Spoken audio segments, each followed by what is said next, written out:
Hello बच्चों, very good evening all of you. कैसे हैं आप सब बच्चे? Very good evening, good evening, good evening, good evening. I hope you guys are good, hale and hearty. आप लोगों के प्री बोर्ड्स बहुत अच्छे जा रहे होंगे and you guys are ready for today's class.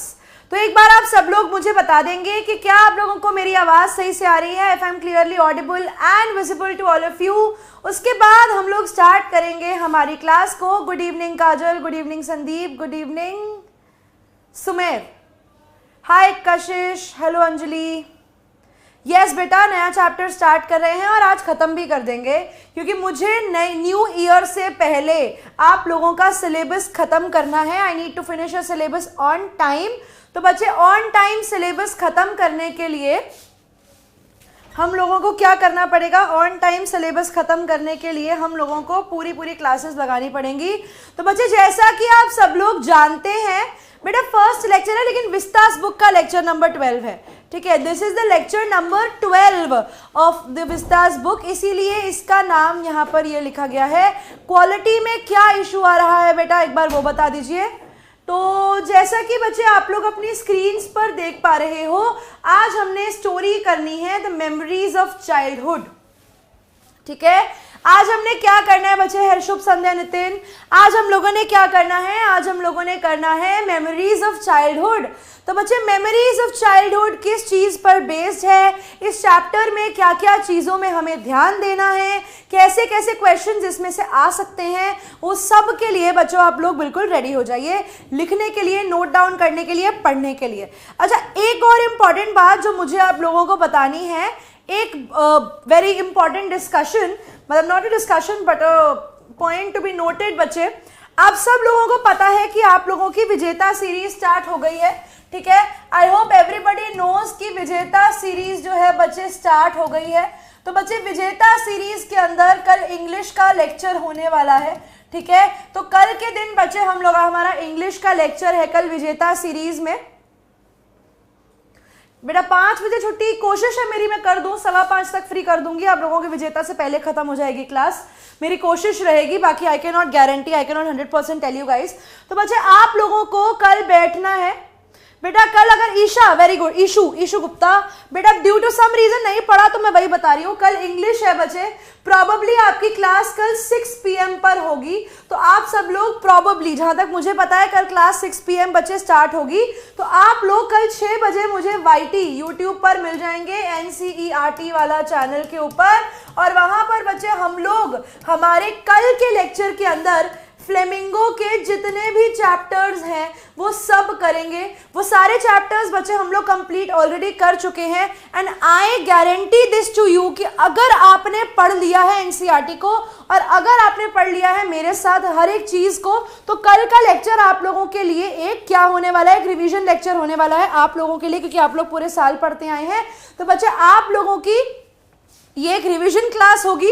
इसमें मैंने बहुत सारे क्वेश्चंस आप लोगों के लिए रखे हैं, बहुत सारे ऐसे पॉइंट्स हैं जो एक्स्ट्रा आपको रिवीजन के टाइम पर हेल्प करेंगे। तो बच्चे, कल की सीरीज में 6 बजे आप लोगों को पहुंच जाना है टाइम से। ठीक है, यूट्यूब खोलना, सीरीज में आना, एक एक चीज़ हम लोग कल कवर करेंगे और जो भी टॉपिक्स आप लोगों के पेपर में आनी है वो कल हो जाएंगे। नहीं बच्चे, कल सिर्फ चैप्टर्स होंगे, उसकी नेक्स्ट क्लास में सिर्फ विस्तास के चैप्टर होंगे और उसकी अगली क्लास में पोम्स होंगी। ठीक है, क्योंकि पोम्स भी अच्छी खासी है, तो even I need time for the poems as well. नहीं बेटा, सिर्फ चैप्टर्स होंगे कल will only have Flamingo chapters. ठीक है, कल से फ्लेमिंगो प्रोज की क्लास है बेटा, वो भी बहुत सारे हैं, 9 चैप्टर्स हैं। ठीक है, हम लोग करेंगे last lesson, lost spring, deep water, rat trap, Indigo, poets and pancakes, the interview और साथ ही साथ गोइंग प्लेसेस। तो बच्चे, कल की क्लास में ये सारे टॉपिक्स कवर हो जाएंगे with important questions, with important MCQ questions, PYQs and all the important things जो आपसे पेपर में पूछी जा सकती हैं। ठीक है, तो ये होने वाला है कल। लेकिन आज क्या होने वाला है? हम लोग आज क्या पढ़ने वाले हैं मैं आप लोगों को बच्चे वो बता देती हूँ।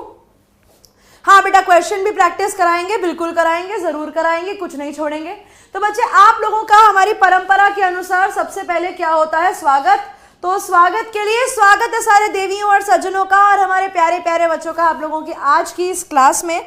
बच्चे ये आप लोगों की सेकंड लास्ट क्लास होने वाली है, सेकंड लास्ट टॉपिक हम लोग कवर कर रहे हैं और वैसे ही आपकी थर्ड लास्ट क्लास होने वाली है, क्योंकि इसके बाद बच्चे आपके पोएट्स एंड पैनकेक्स की 2 क्लासेस और बची हैं, जिनमें से एक सैटरडे और एक नेक्स्ट थर्सडे होगी, विच मीन्स नेक्स्ट थर्सडे बच्चे आप लोगों का सिलेबस ऑफिशियली एंड हो जाएगा। एंड बेटा हाँ खुशी, जिसने नहीं पढ़ा उनके लिए विजेता सीरीज सफिशिएंट होगी अगर आप लोग बिल्कुल वैसे ही पढ़ते हो जैसे मैं कल पढ़ाऊंगी तो, ठीक है। आप लोगों ने मेरे साथ यहां पढ़ा है तो वो सीरीज आपके लिए रिवीजन है। तुम ये मान लो कि तुम्हारी दीवार बन चुकी है, दीवार पे बस एक सीमेंट लगाना बाकी है, वो सीमेंट लगते ही तुम्हारी दीवार पक्की है, तुम्हारे बेसिक्स पक्के हैं और उसके बाद nobody in the world can stop you from achieving good marks in your paper. चलिए अब बच्चे हम लोगों ने जो स्टोरी करनी है उसका क्या नाम है? उस स्टोरी का नाम है बच्चे द मेमोरीज ऑफ चाइल्डहुड, ठीक है। हम लोगों ने क्या करना है? हम लोगों ने स्टोरी करनी है मेमोरीज ऑफ चाइल्डहुड। तो बच्चे ये जो चैप्टर है मेमोरीज ऑफ चाइल्डहुड ये कहाँ से आया है? जिस तरीके से हमारे पास लॉस्ट स्प्रिंग है बिल्कुल वैसे ही यहाँ पर हमारे पास 2 स्टोरीज हैं। जैसे लॉस्ट स्प्रिंग के अंदर हमारे पास 2 स्टोरीज थी लड़कों के बारे में, जिसमें से एक का नाम था साहिब आलम और एक का नाम था मुकेश, वैसे ही हमारे पास यहाँ पर 2 लड़कियों के बारे में स्टोरी है, जिनमें से एक का नाम है जिटकाला सा और दूसरी का नाम है बच्चे बामा, ठीक है। हमारे पास ये 2 स्टोरीज होने वाली हैं अबाउट थैंक यू बेटा नितिन, मेरे को भी अच्छा लगा आप सब लोगों से मिलके। हमारे 2 स्टोरीज है बच्चे जिटकाला सा और बामा के बारे में, एंड हम लोग इन दोनों स्टोरीज को आज शुरू करेंगे। तो बच्चे इन दोनों स्टोरीज को स्टार्ट करने से पहले हम लोग पढ़ेंगे before you read. Now why I am focusing on this chapter का बिफोर यू रीड, क्योंकि यहाँ से बोर्ड के सवाल बन जाते हैं, ठीक है। कल भी आप लोग देखेंगे कि बहुत सारी चीजें यहाँ से भी उठ के आएंगी कल के सेशन में। तो बच्चे बिफोर यू रीड यहां पर बेटा एक बार देख लेते हैं कि हम लोग पढ़ने क्या वाले हैं। तो बच्चे ये जो यूनिट है जिसका नाम है मेमोरीज ऑफ चाइल्डहुड, ये एक ऑटोबायोग्राफिकल एपिसोड है। ऑटोबायोग्राफिकल एपिसोड का मतलब क्या हुआ? यहां पर हम आत्मजीवनी की बात करेंगे, यहां पर हम हमारे खुद के साथ होने वाली जिंदगी की चीजों की बात करेंगे। द लाइव्स ऑफ 2 वुमेन, जहां पर बात होगी 2 अलग अलग औरतों के बारे में, 2 अलग अलग लेडीज के बारे में जो मार्जिनलाइज्ड कम्युनिटीज से आती हैं। कहां से आती हैं? मार्जिनलाइज्ड कम्युनिटीज से आती हैं, यानी बच्चे ऐसी कम्युनिटीज से आती हैं जहां पर इन लोगों को हमेशा पिछड़ा कर रखा गया है, जहां पर से हमेशा इन्हें अलग करके रखा गया है, ठीक है। Who look back on their childhood, वो अपने बचपन की बातें बताती हैं और बताती हैं कि मेन कल्चर के साथ हमारा क्या रिलेशन था, कि हम लोगों के साथ लोग क्या व्यवहार करते थे and what was the difference and what was the kind of behaviour that was given to the other people. तो पहली स्टोरी बच्चे एक अमेरिकन इंडियन विमेन के बारे में होने वाली है। नाउ बच्चे यहाँ पर लिखा है अमेरिकन इंडियन विमेन, बट क्या यहाँ पर जो इंडिया है वो एक्चुअली हमारे कंट्री की इंडिया के बारे में बात हो रहा है? नहीं बेटा, इंडियन का मतलब यहाँ पर है बेसिकली नेटिव पर्सन होना, यानी अपने देश का वासी होना, जो लेट 19th सेंचुरी में पैदा हुई थी। और दूसरी स्टोरी एक कंटेम्पररी तमिल दलित राइटर के द्वारा लिखी गई है। कंटेम्पररी का मतलब है जो आज के समय के नए लोग हैं, और दलित राइटर्स, ठीक है। She was a Dalit writer, यानी she belonged to the community of the Dalits, यानी द अनटचेबल्स।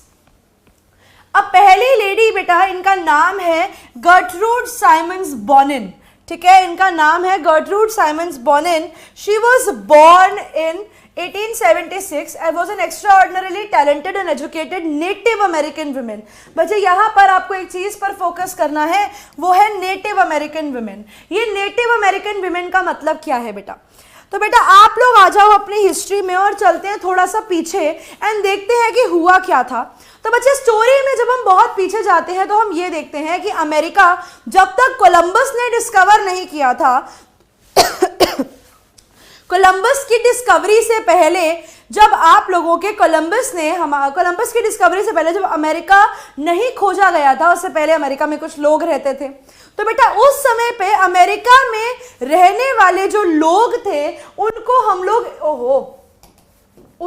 लोग इंडियंस बोलते थे, ठीक है। They were known as American Indians.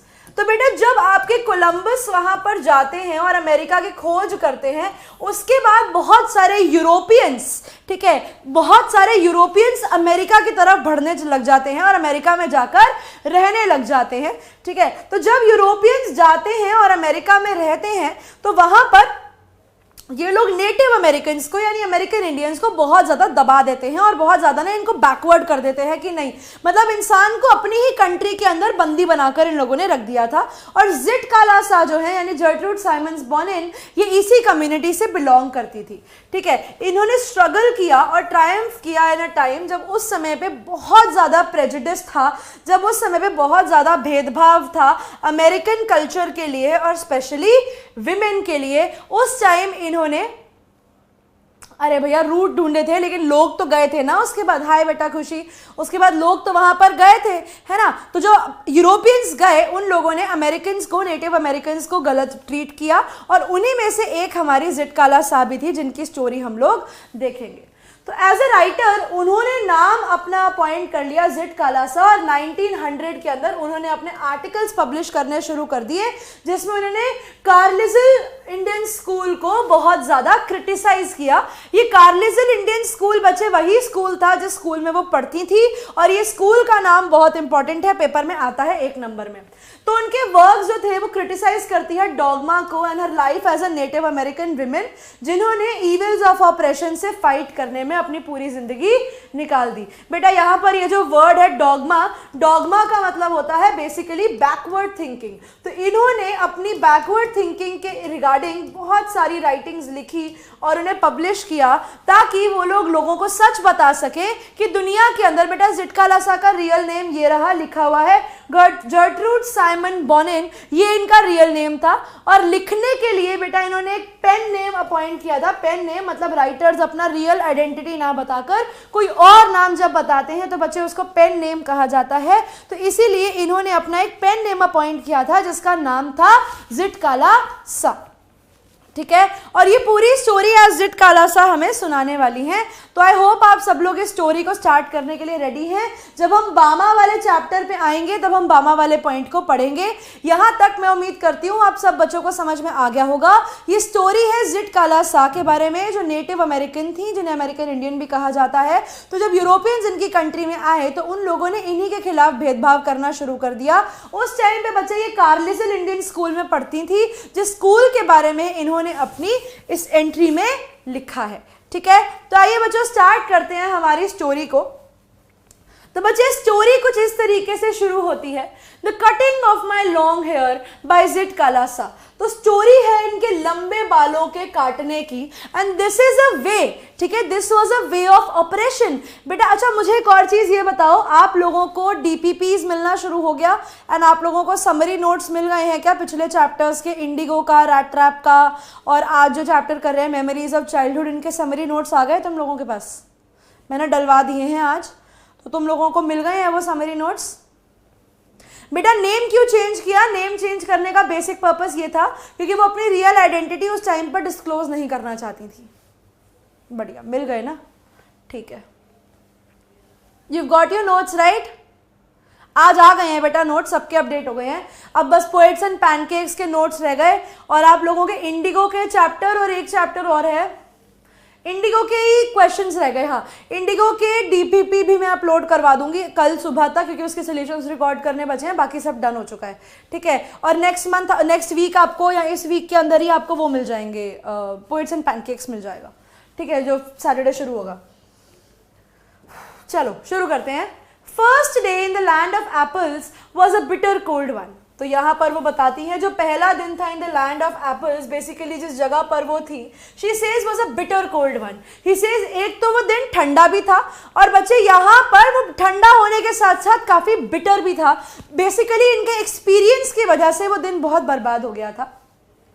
For the snow still covered the ground, वो कहती हैं बहुत ज़्यादा ठंड थी क्योंकि स्नो से अभी भी पूरा का पूरा ग्राउंड कवर था and the trees were bare, और वो कहती हैं कि ट्रीज के ऊपर भी कोई लीफ नहीं थी, सब कुछ बहुत बंजर था। She says a large bell rang for breakfast.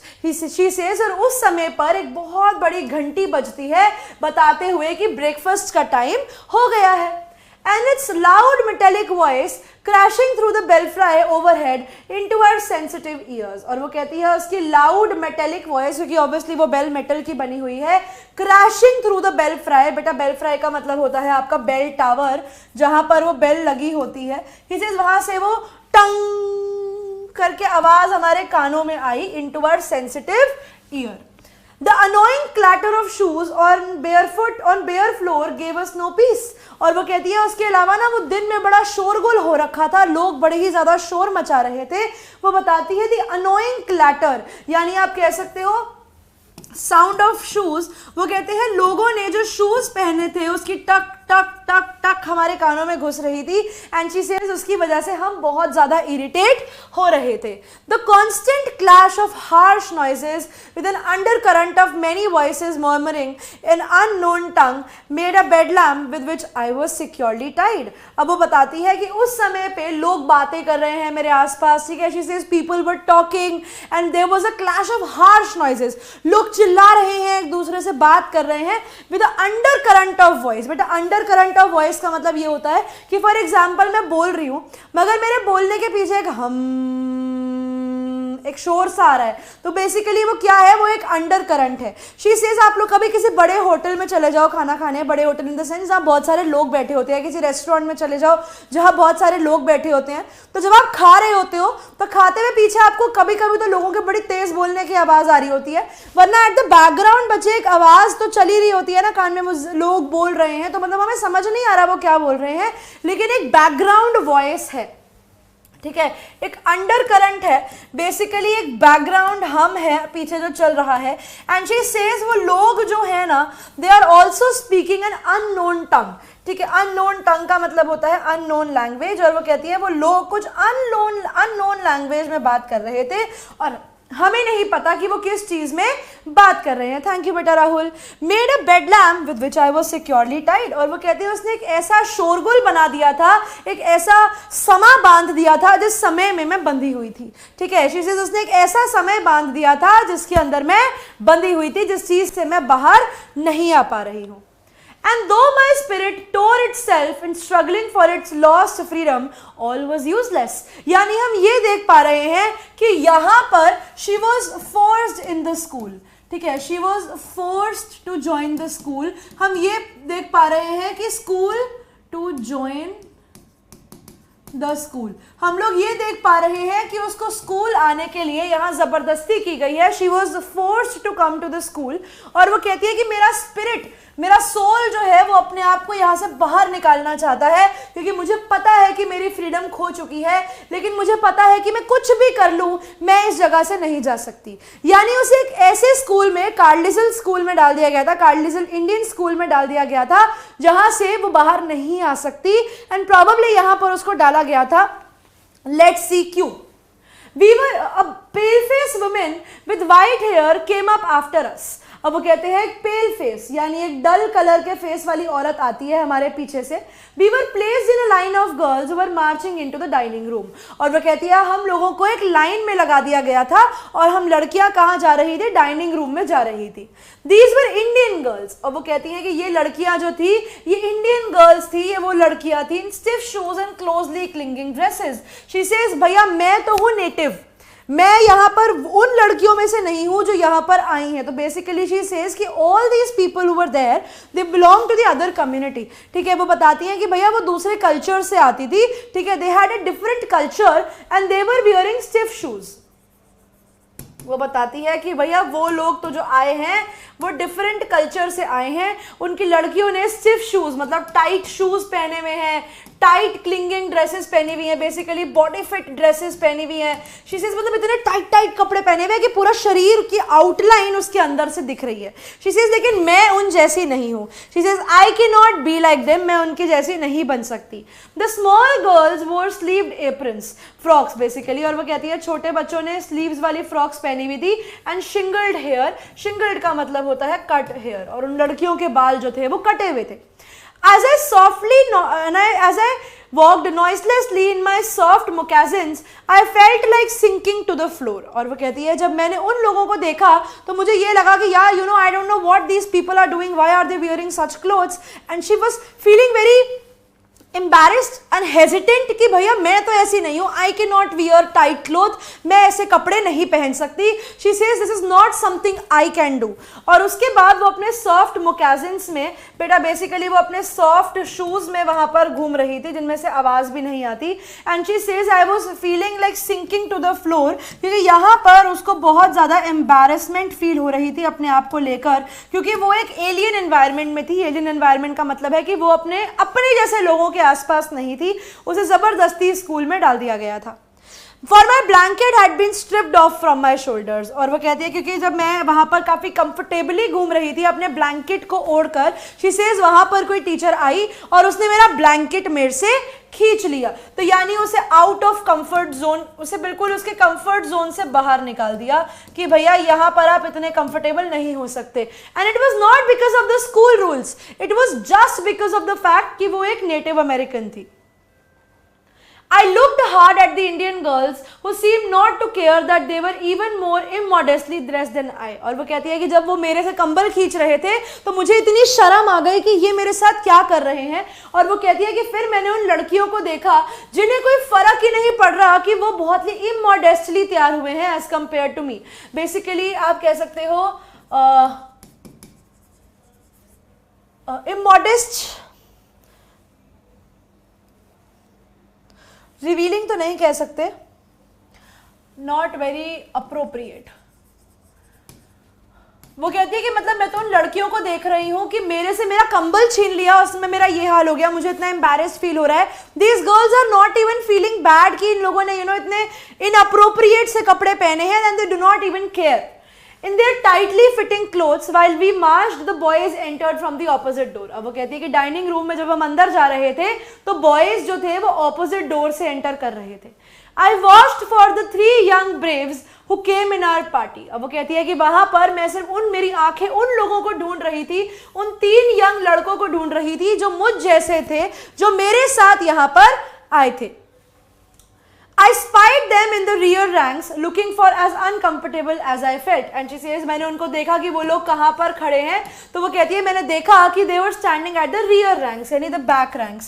तो वो कहती है कि वो पीछे की तरफ वहाँ पर खड़े थे, looking as uncomfortable as I felt. she says, और वो लोग भी बिल्कुल वैसे थे जैसे हम. अब कई बच्चे पूछ रहे हैं कि मैम यहाँ पर इंडियन गर्ल्स का क्या मतलब है. तो बच्चे यहाँ पर इंडियन गर्ल्स बेसिकली उन्हीं लड़कियों को रेफर किया गया है who were also brought with them, but they do not feel bad about what is happening with them. They have somehow been okay with it. She says लेकिन वो लोग okay होंगे, मैं ओके नहीं हो पा रही. यहाँ पर इंडियन गर्ल्स का मतलब हमारी देश की लड़कियां नहीं है.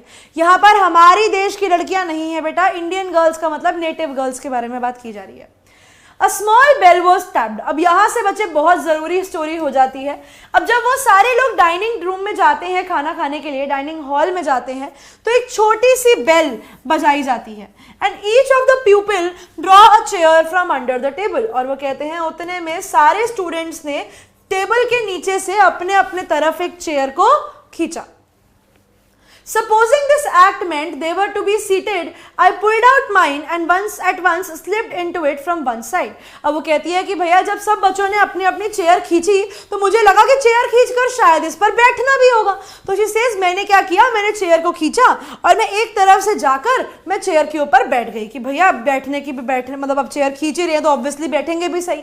तो वो जाती है और चेयर पे बैठ जाती है. she says लेकिन जब मैंने अपने आसपास देखा कि भाई ये क्या हो रहा है मेरे साथ, I saw that I was the only one seated. तब उसे रियलाइज होता है कि सिर्फ मैं बैठ गई, बाकी सब बच्चे अभी भी खड़े हुए हैं. And the rest of the table remained standing.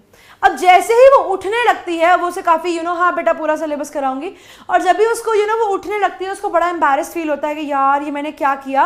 और उसके बाद जब वो उठने लगती है, looking shyly around to see how chairs were to be used, उतने में सेकंड बेल बज जाती है एंड सारे बच्चे बैठ जाते हैं. तो जब वो उठने लगती है देखते हुए तो उतने में सेकंड बेल बजती है और जब सब बैठते हैं तो वो भी उनके साथ बैठ जाती है.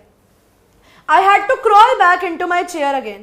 उतने में उन्हें एक मैन की वॉइस आती है at the one end of hall. उतने में आवाज आती है, कोई आदमी कुछ बोल रहा होता है एंड ऑब्वियसली जिट कालासा मुड़ती है देखने के लिए कि भैया आवाज आ कहां से रही है. लेकिन जब वो वापस से मुड़ी उसने देखा कि अरे अब तो फिर कोई नहीं मुड़ा। अब उसे रियलाइज होता है कि वो अंकल कुछ बोल नहीं रहे थे, he was reciting the prayer. ठीक है, वो जो था वो बैठकर वहां पर प्रेयर होने वाली थी, वहां पर वो प्रेयर हो रही थी एंड उसको पीछे मुड़कर नहीं देखना था, रादर उसको बैठकर अपने खाने के आगे हाथ जोड़ने थे, जैसे खाने की प्रेयर होती है उसके हिसाब से। But all the others hung their head over their plates, लेकिन सब लोग इस तरीके से बैठे हुए थे, अपने खाने की पूजा कर रहे थे। As I glanced at the long chain of tables I caught the eye of pale face women upon me. और वो कहती है कि यार मेरे साथ तो वापस से इतना एम्बैरेसिंग सीन हो गया, क्योंकि सबसे पहले जब बेल हुई तो उसको लगा कि चेयर खींचकर चेयर पे बैठ जाना है, तो वो बैठ जाती है, लेकिन जब वो अपने आसपास देखती है तो उसको रियलाइज होता है that she was the only one जो बैठ गई, तो फिर वो उठ के खड़ी होने लगती है।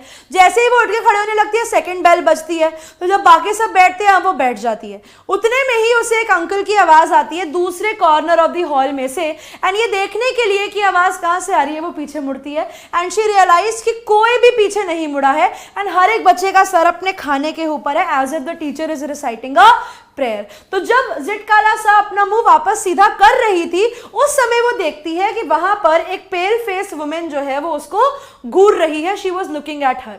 Immediately I dropped my eyes, wondering why I was so keenly watched by this strange woman. अब पहली बात तो उसे जबरदस्ती स्कूल के अंदर डाल दिया गया है, ठीक है। दूसरी बात उसका कंफर्टर छीन लिया, यानी जो कंबल उसने पहना था वो कंबल छीन लिया उससे, ठीक है। उसकी हालत बहुत ज़्यादा खराब है, वो अपने आसपास के लोगों को देख रही है, उनके कपड़े देख रही है एंड शी इज फीलिंग कि भाई ये सब क्या कर रहे हैं, why are they behaving like this. उसके बाद जब ये खाने वाला सिनेरियो हो जाता है तो उसको और बुरा लगने लगता है अपने आप को देखकर, तो इसीलिए वो अपनी आंखें बंद कर लेती है इस चीज के फियर के अंदर कि वो लेडी पर्टिकुलरली उसको इस तरीके से, ठीक है, इतना क्लोजली वो उसको क्यों देख रही है, बाद में उसके साथ क्या होने वाला है।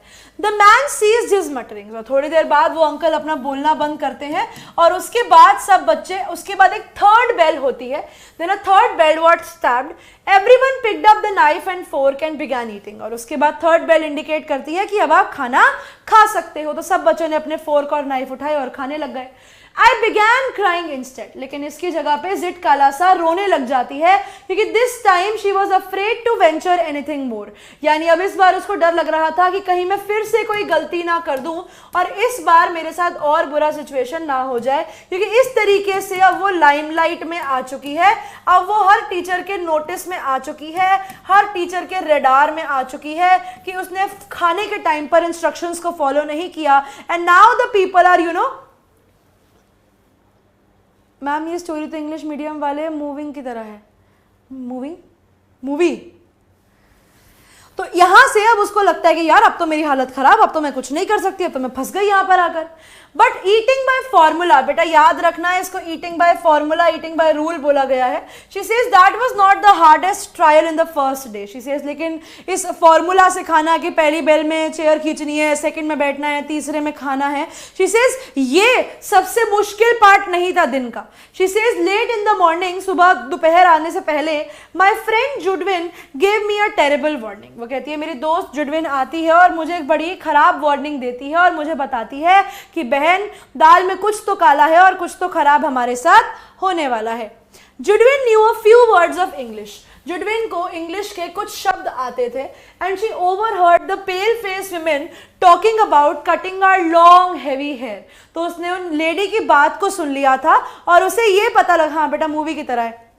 और फिर वो उन्हें आंटी को ये बोलते, बेटा वेंचर का मतलब होता है new, take up something new, ठीक है। तो उसको ये डर था कि अब वो कुछ ऐसी गलती ना कर दे कि now she is going to be punished by them.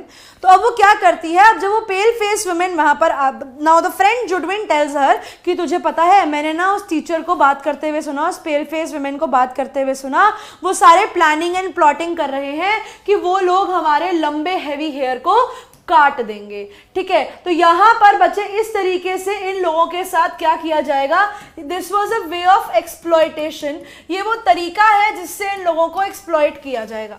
अब उनकी मदर्स ने हमेशा से इनको सिखाया था कि only unskilled warriors who were captured had their hair shingled by the enemy. तो इनको इनके कल्चर में हमेशा से इनकी मम्मी ने ये चीज बताई थी कि बेटा कभी भी कोई वॉरियर जो अनस्किल्ड है, यानी एक ऐसा योद्धा जिसे लड़ना नहीं आता या फिर शायद से उसके दुश्मन ने उसको पकड़ लिया है, सिर्फ उसी के बाल काटे जाते थे। ठीक है, लेकिन यहां पर इनको क्या बोला गया कि तुम्हारे भी बाल काट दिए जाएंगे। ये बिल्कुल वही वाली बात हो गई कि हमारे रिलीजन में कोई चीज करने को मना है, राइट, और जब हम किसी और के अंडर कंट्रोल में हैं तो वो हमसे वही वाला काम करवाएंगे जो हमारे केस में मना होता है। जैसे सिख में आप केश नहीं काट सकते हो। अब अगर ऐसा कुछ वहां पर होगा तो ऑब्वियसली जैसे वहां पर वो चीजें उनके लिए प्रॉब्लमैटिक हो जाएंगी, वैसे ही इनके लिए भी यहां पर ये चीज प्रॉब्लमैटिक हो जाएगी, क्योंकि इनकी मम्मा ने सिखाया था कि बाल सिर्फ उसके काटे जाते हैं, ऐसे योद्धा के काटे जाते हैं जो हार मान चुका होता है या जो दुश्मनों के कब्जे में होता है, क्योंकि कटे हुए बाल जो है वो कायरता की निशानी है, that is the symbol of cowardice. तो इनको ये सिखाया गया था। Among our people, short hair were worn by mourners। बेटा mourners होते हैं जो शोक मनाने वाले लोग होते हैं ना, जो लोगों के मरने पर जाते हैं। तो she says शोक मनाने वाले जो लोग होते हैं वो बाल कटवाते हैं, और cowards कायर लोग बाल कटवाते हैं। कोई भी इंसान जो स्ट्रांग होता है उसके बाल कटे हुए नहीं होते। बेटा कौन सी वाली लाइन रिपीट करनी है कार्तिक, एक बार लाइन मेंशन कर दो। We discussed our fate some moments। अब उन लोगों ने डिसाइड किया कि भैया हमारी डेस्टिनी क्या होगी, हम अपने बालों को कटने से कैसे बचाएं। तो जुडविन ने बोला we have to submit because they are strong। तो जुडविन ने यहाँ पर एक हार्श रियलिटी बताई। उसने बोला कि देखो भैया हम लोगों को ना गिव अप करना पड़ेगा, हम कुछ नहीं कर सकते, हम लोगों को सबमिट करना ही पड़ेगा, उनके आगे हम लोगों को गिव अप करना पड़ेगा, हार माननी पड़ेगी, क्योंकि वो लोग हमसे स्ट्रांग है। तो यहाँ से बच्चे हमें एक चीज ये पता लगती है कि here what we come to know is कि आप कंट्रोल उसी को कर सकते हो जो आपको जिसको आप अपने से कम मानते हो। जिस तरीके से यहां पर जुडविन ने बोला कि यार हम इनसे नहीं जीत सकते, वो लोग हमसे स्ट्रांग हैं। आई रिबेल्ड, लेकिन इसने बोला नहीं, इसने डिसाइड किया टू फाइट। इसने बोला कि मैं इतनी जल्दी हार नहीं मानूंगी, मैं अपने बाल बचाऊंगी। No I will not submit, I will struggle first, I answered. She says देखो अल्टीमेटली अगर बाल कटने ही हैं तो मैं इस जिंदगी के दुख में क्यों जीऊं कि मैंने अपने आप को बचाने की कोशिश ही नहीं करी। She says I will fight, मैं लड़ाई करूंगी, मैं इतनी जल्दी हार नहीं मानने वाली। मैम जो मदर्स से जो है मैम वो वाली, बेटा आर मदर, वो कहती है क्योंकि हमारी मम्मी ने हमें सिखाया है कि सिर्फ अनस्किल्ड वॉरियर, एक ऐसा वॉरियर जिसको प्रॉपरली लड़ाई करनी नहीं आती, सिर्फ वो और उसको कैप्चर कर लिया गया है, उसको पकड़ लिया गया है, तो इसीलिए उसके बाल काट दिए गए हैं, उसकी कायरता को दिखाने के लिए कि उसके बाल काटे गए हैं। शी सेज लेकिन भले ही हमें पकड़ लिया गया है, हम अपने बाल नहीं कटवाएंगे क्योंकि यही हमारी शान है। अगर हम हमारी शान ही कटवा देंगे तो फिर हम लोग हारे हुए ही माने जाएंगे। I watched my chance and when no one noticed, I disappeared। तो उसने देखा कि कब उसे कोई नोटिस नहीं कर रहा, उसके बाद वो जाकर गायब हो जाती है क्योंकि वो अपने बाल नहीं कटवाना चाहती। I crept up the stair as quietly as I could in my squeaking shoes। अब वो बताती है कि वो धीरे धीरे अपनी स्टेयर से ऊपर जाती है ताकि वो बचा सके अपने आप को, किसी के नोटिस में ना आए।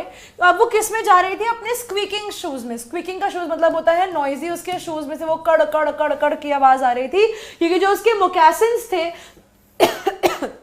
जो उसके सॉफ्ट शूज थे उन्हें भी प्रॉपर शूज के साथ एक्सचेंज कर दिया गया था, यानी धीरे धीरे उसको भी स्कूल के रूल्स को मानना पड़ रहा था।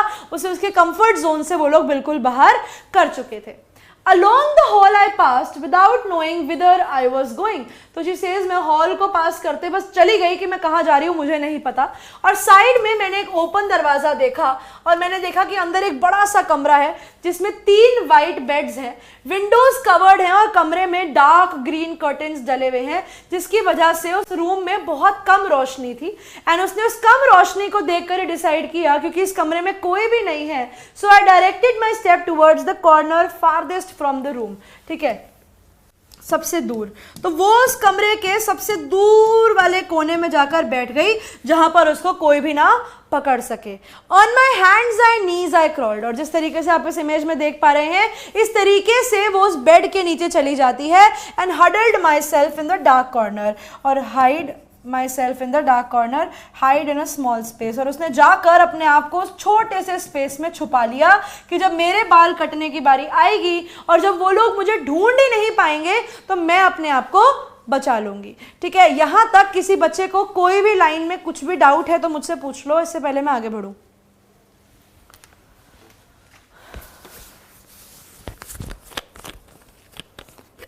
क्लियर है?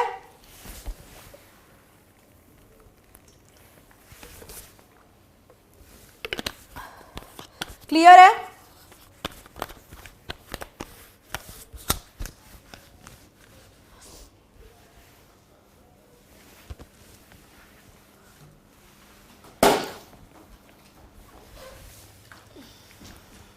ठीक है, बढ़िया। For my hiding place, I peered out, shuddering with fear whenever I heard footsteps. तो वो कहती है उस हाइडिंग जगह से मैं थोड़ा थोड़ा बाहर की तरफ देख रही थी। बेटा इसमें इंपॉर्टेंट अभी ये था कि उसके साथ क्या क्या चीज़ें गलत हुई थी। बेसिकली उसको उसके कंफर्ट जोन से कैसे बाहर निकाला गया, तो उसे कंफर्ट जोन से उसको बाहर निकाला गया जब उसके मोकैसिन्स ले लिए गए। उसका कंफर्टर जो ब्लैंकेट उसने लिया हुआ था वो भी उसने उसका हटा दिया गया था। अभी तक उसको टाइट कपड़े नहीं पहनाए, लेकिन अब उसके बाल काटने की बात की जा रही है। बेटा उनकी मिस्टेक कुछ नहीं थी भूमि, लेकिन उनकी सबसे बड़ी प्रॉब्लम ये थी कि क्योंकि वो नेटिव अमेरिकन थे, तो नेटिव अमेरिकन को अपना जैसा बनाने के लिए वहां पर इट वाज डिसाइडेड कि उन बच्चों को उनके बच्चों के बाल काटने हैं। इसीलिए दे डिसाइडेड कि हम इन बच्चों के बाल काट देंगे ताकि हम इन्हें अपने जैसा बना सके, या ताकि हम इन बच्चों को दिखा सके कि तुम अब हमारे अंडर हो। दैट वाज द रीजन इन लोगों के बाल काट रहे थे। अब वो बाहर थोड़ी देर में शी वाज सीइंग आउट, देखने के लिए कि वहां पर क्या हो रहा है। शडरिंग विद फियर, मतलब आप कह सकते हो कि शिवरिंग विद फियर, डर से कांपते हुए वो बाहर देखती थी जब भी उसे फुटस्टेप्स की आवाज आती थी। लेकिन हॉल में लाउड वॉइसेस आ रही थी जो इनके नाम को जिट काला सा करके बुला रही थी। एंड वो जानती है कि जुडविन भी इसको ढूंढ रही थी, लेकिन वो बिल्कुल भी जवाब देने को राजी नहीं थी, because she was hiding, because she did not want her hair to be cut. वो अपने बाल नहीं कटवाना चाहती थी, क्योंकि इनके कल्चर में, इनकी रिलीजन में कटे हुए बाल की बेटा कि क्या कहते हैं उसे, अहमियत होती है ये कि अगर किसी इंसान के बाल कटे हुए हैं तो मतलब वो एक लोन वॉरियर है, वो हारा हुआ वॉरियर है और वो हार मान चुका है, वो इंसान कायर है। तो जिट काला सा अपने आप को कायरों की गिनती में नहीं गिनना चाहती थी। Then the steps were quickened and the voice became excited. अब धीरे धीरे देखा गया तो पैरों की आवाज तेज हो गई और आवाज और ज्यादा लाउड हो गई। The sounds came nearer and nearer. धीरे धीरे वो जो आवाजें थी वो और तेज होने लगी। मैम ये लोग वो स्कूल में गए ही क्यों थे? बेटा वो जबरदस्ती उनको स्कूल में डाल दिया गया था। They were forced to be in that school. जैसे आप लोगों ने देखा होगा इंडिया में क्या हुआ था, जब इंडिया में ब्रिटिश रूल आया था तो ब्रिटिशर्स ने ये चीज़ बहुत क्लियर कर दी थी कि हमारा इंडिया की जो पढ़ाई है वो बड़ी ही बेकार है। उनका कहना ये था कि इंडिया जो है वो, उसका जो स्टडी मटेरियल है या इंडिया जो चीज़ें पढ़ाता है वो बहुत ज़्यादा खराब है, इसीलिए हम इंडिया में से इंडिया के स्टडीज़ हटा देंगे और वेस्टर्न नॉलेज, वेस्टर्न स्टडीज़ को ले आएंगे। ये ब्रिटिशर्स ने डिसाइड किया था। तो धीरे धीरे वो लोग क्या करते थे, हमारे स्कूल में हमारे बच्चों को कुछ ना पढ़ाकर, इंडियन लैंग्वेजेस ना पढ़ाकर, इंडियन चीज़ें ना पढ़ाकर वो लोग वेस्टर्न एजुकेशन देते थे। उनको वेस्टर्न एजुकेशन देने के लिए, मान लो कोई ब्राह्मण का बच्चा था तो ब्राह्मण के बच्चे वो अपने पीछे एक टफ्ट रखते हैं, एक चोटी सी रखते हैं, उन्हें वेस्टर्नाइज करने के लिए, उन्हें वेस्टर्न कल्चर देने के लिए वो लोग उनके बाल काट देते थे। ठीक है, उनको जनेऊ पहन के नहीं आने देते थे, उनको पग पहन के नहीं आने देते थे स्कूल के अंदर। अब हमारे कल्चर के अंदर हमारे यहाँ पर हम, अब जैसे कई कई जगहों पर लिखा होता था बीवेयर या Indian people and dogs not allowed, तो मतलब हम लोगों ने इस तरीके की डिस्क्रिमिनेशन इंडिया में हैंडल करी है।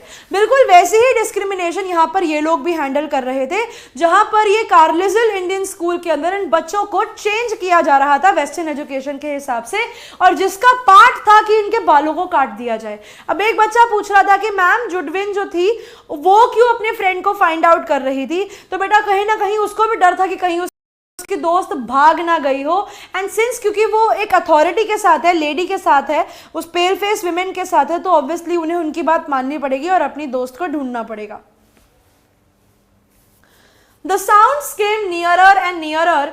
Women and girls entered the room. और उतने में वो लोग वहाँ उनके कमरे में घुसते हैं. I held my breath and she was so scared कि अब तो मैं पक्का पकड़ी जाऊंगी. उन्होंने क्लोजेट खोला, ठीक है, उन्होंने अलमीरा खोला, पूरा सब कुछ देखा कि वहाँ पर कोई है या नहीं है. अलमीरा खोला और बड़े बड़े ट्रंक्स के अंदर, बड़े बड़े बॉक्सेस के आगे पीछे देखा कि कोई इस कमरे में है या नहीं है. कई लोगों ने कर्टन्स हटाए और कर्टन्स हटाए तो पूरे कमरे में रोशनी रोशनी हो गई. She says, what caused them to stoop and look under the bed? I do not know. She says, मुझे नहीं पता उन लोगों के दिमाग में क्या आया. वो लोग झुके और उन लोगों ने बेड के नीचे देखा. She says, और उसके बाद मुझे सिर्फ इतना याद है कि लोग मुझे खींच रहे थे, ठीक है. I was dragged. She says, लोग मुझे बाहर खींच रहे थे and I resisted. And she says, I was trying to stop. मैं उन्हें रोकने की कोशिश कर रही थी, चिल्ला कर, रो कर कि मुझे मत परेशान करो, मुझे जाने दो.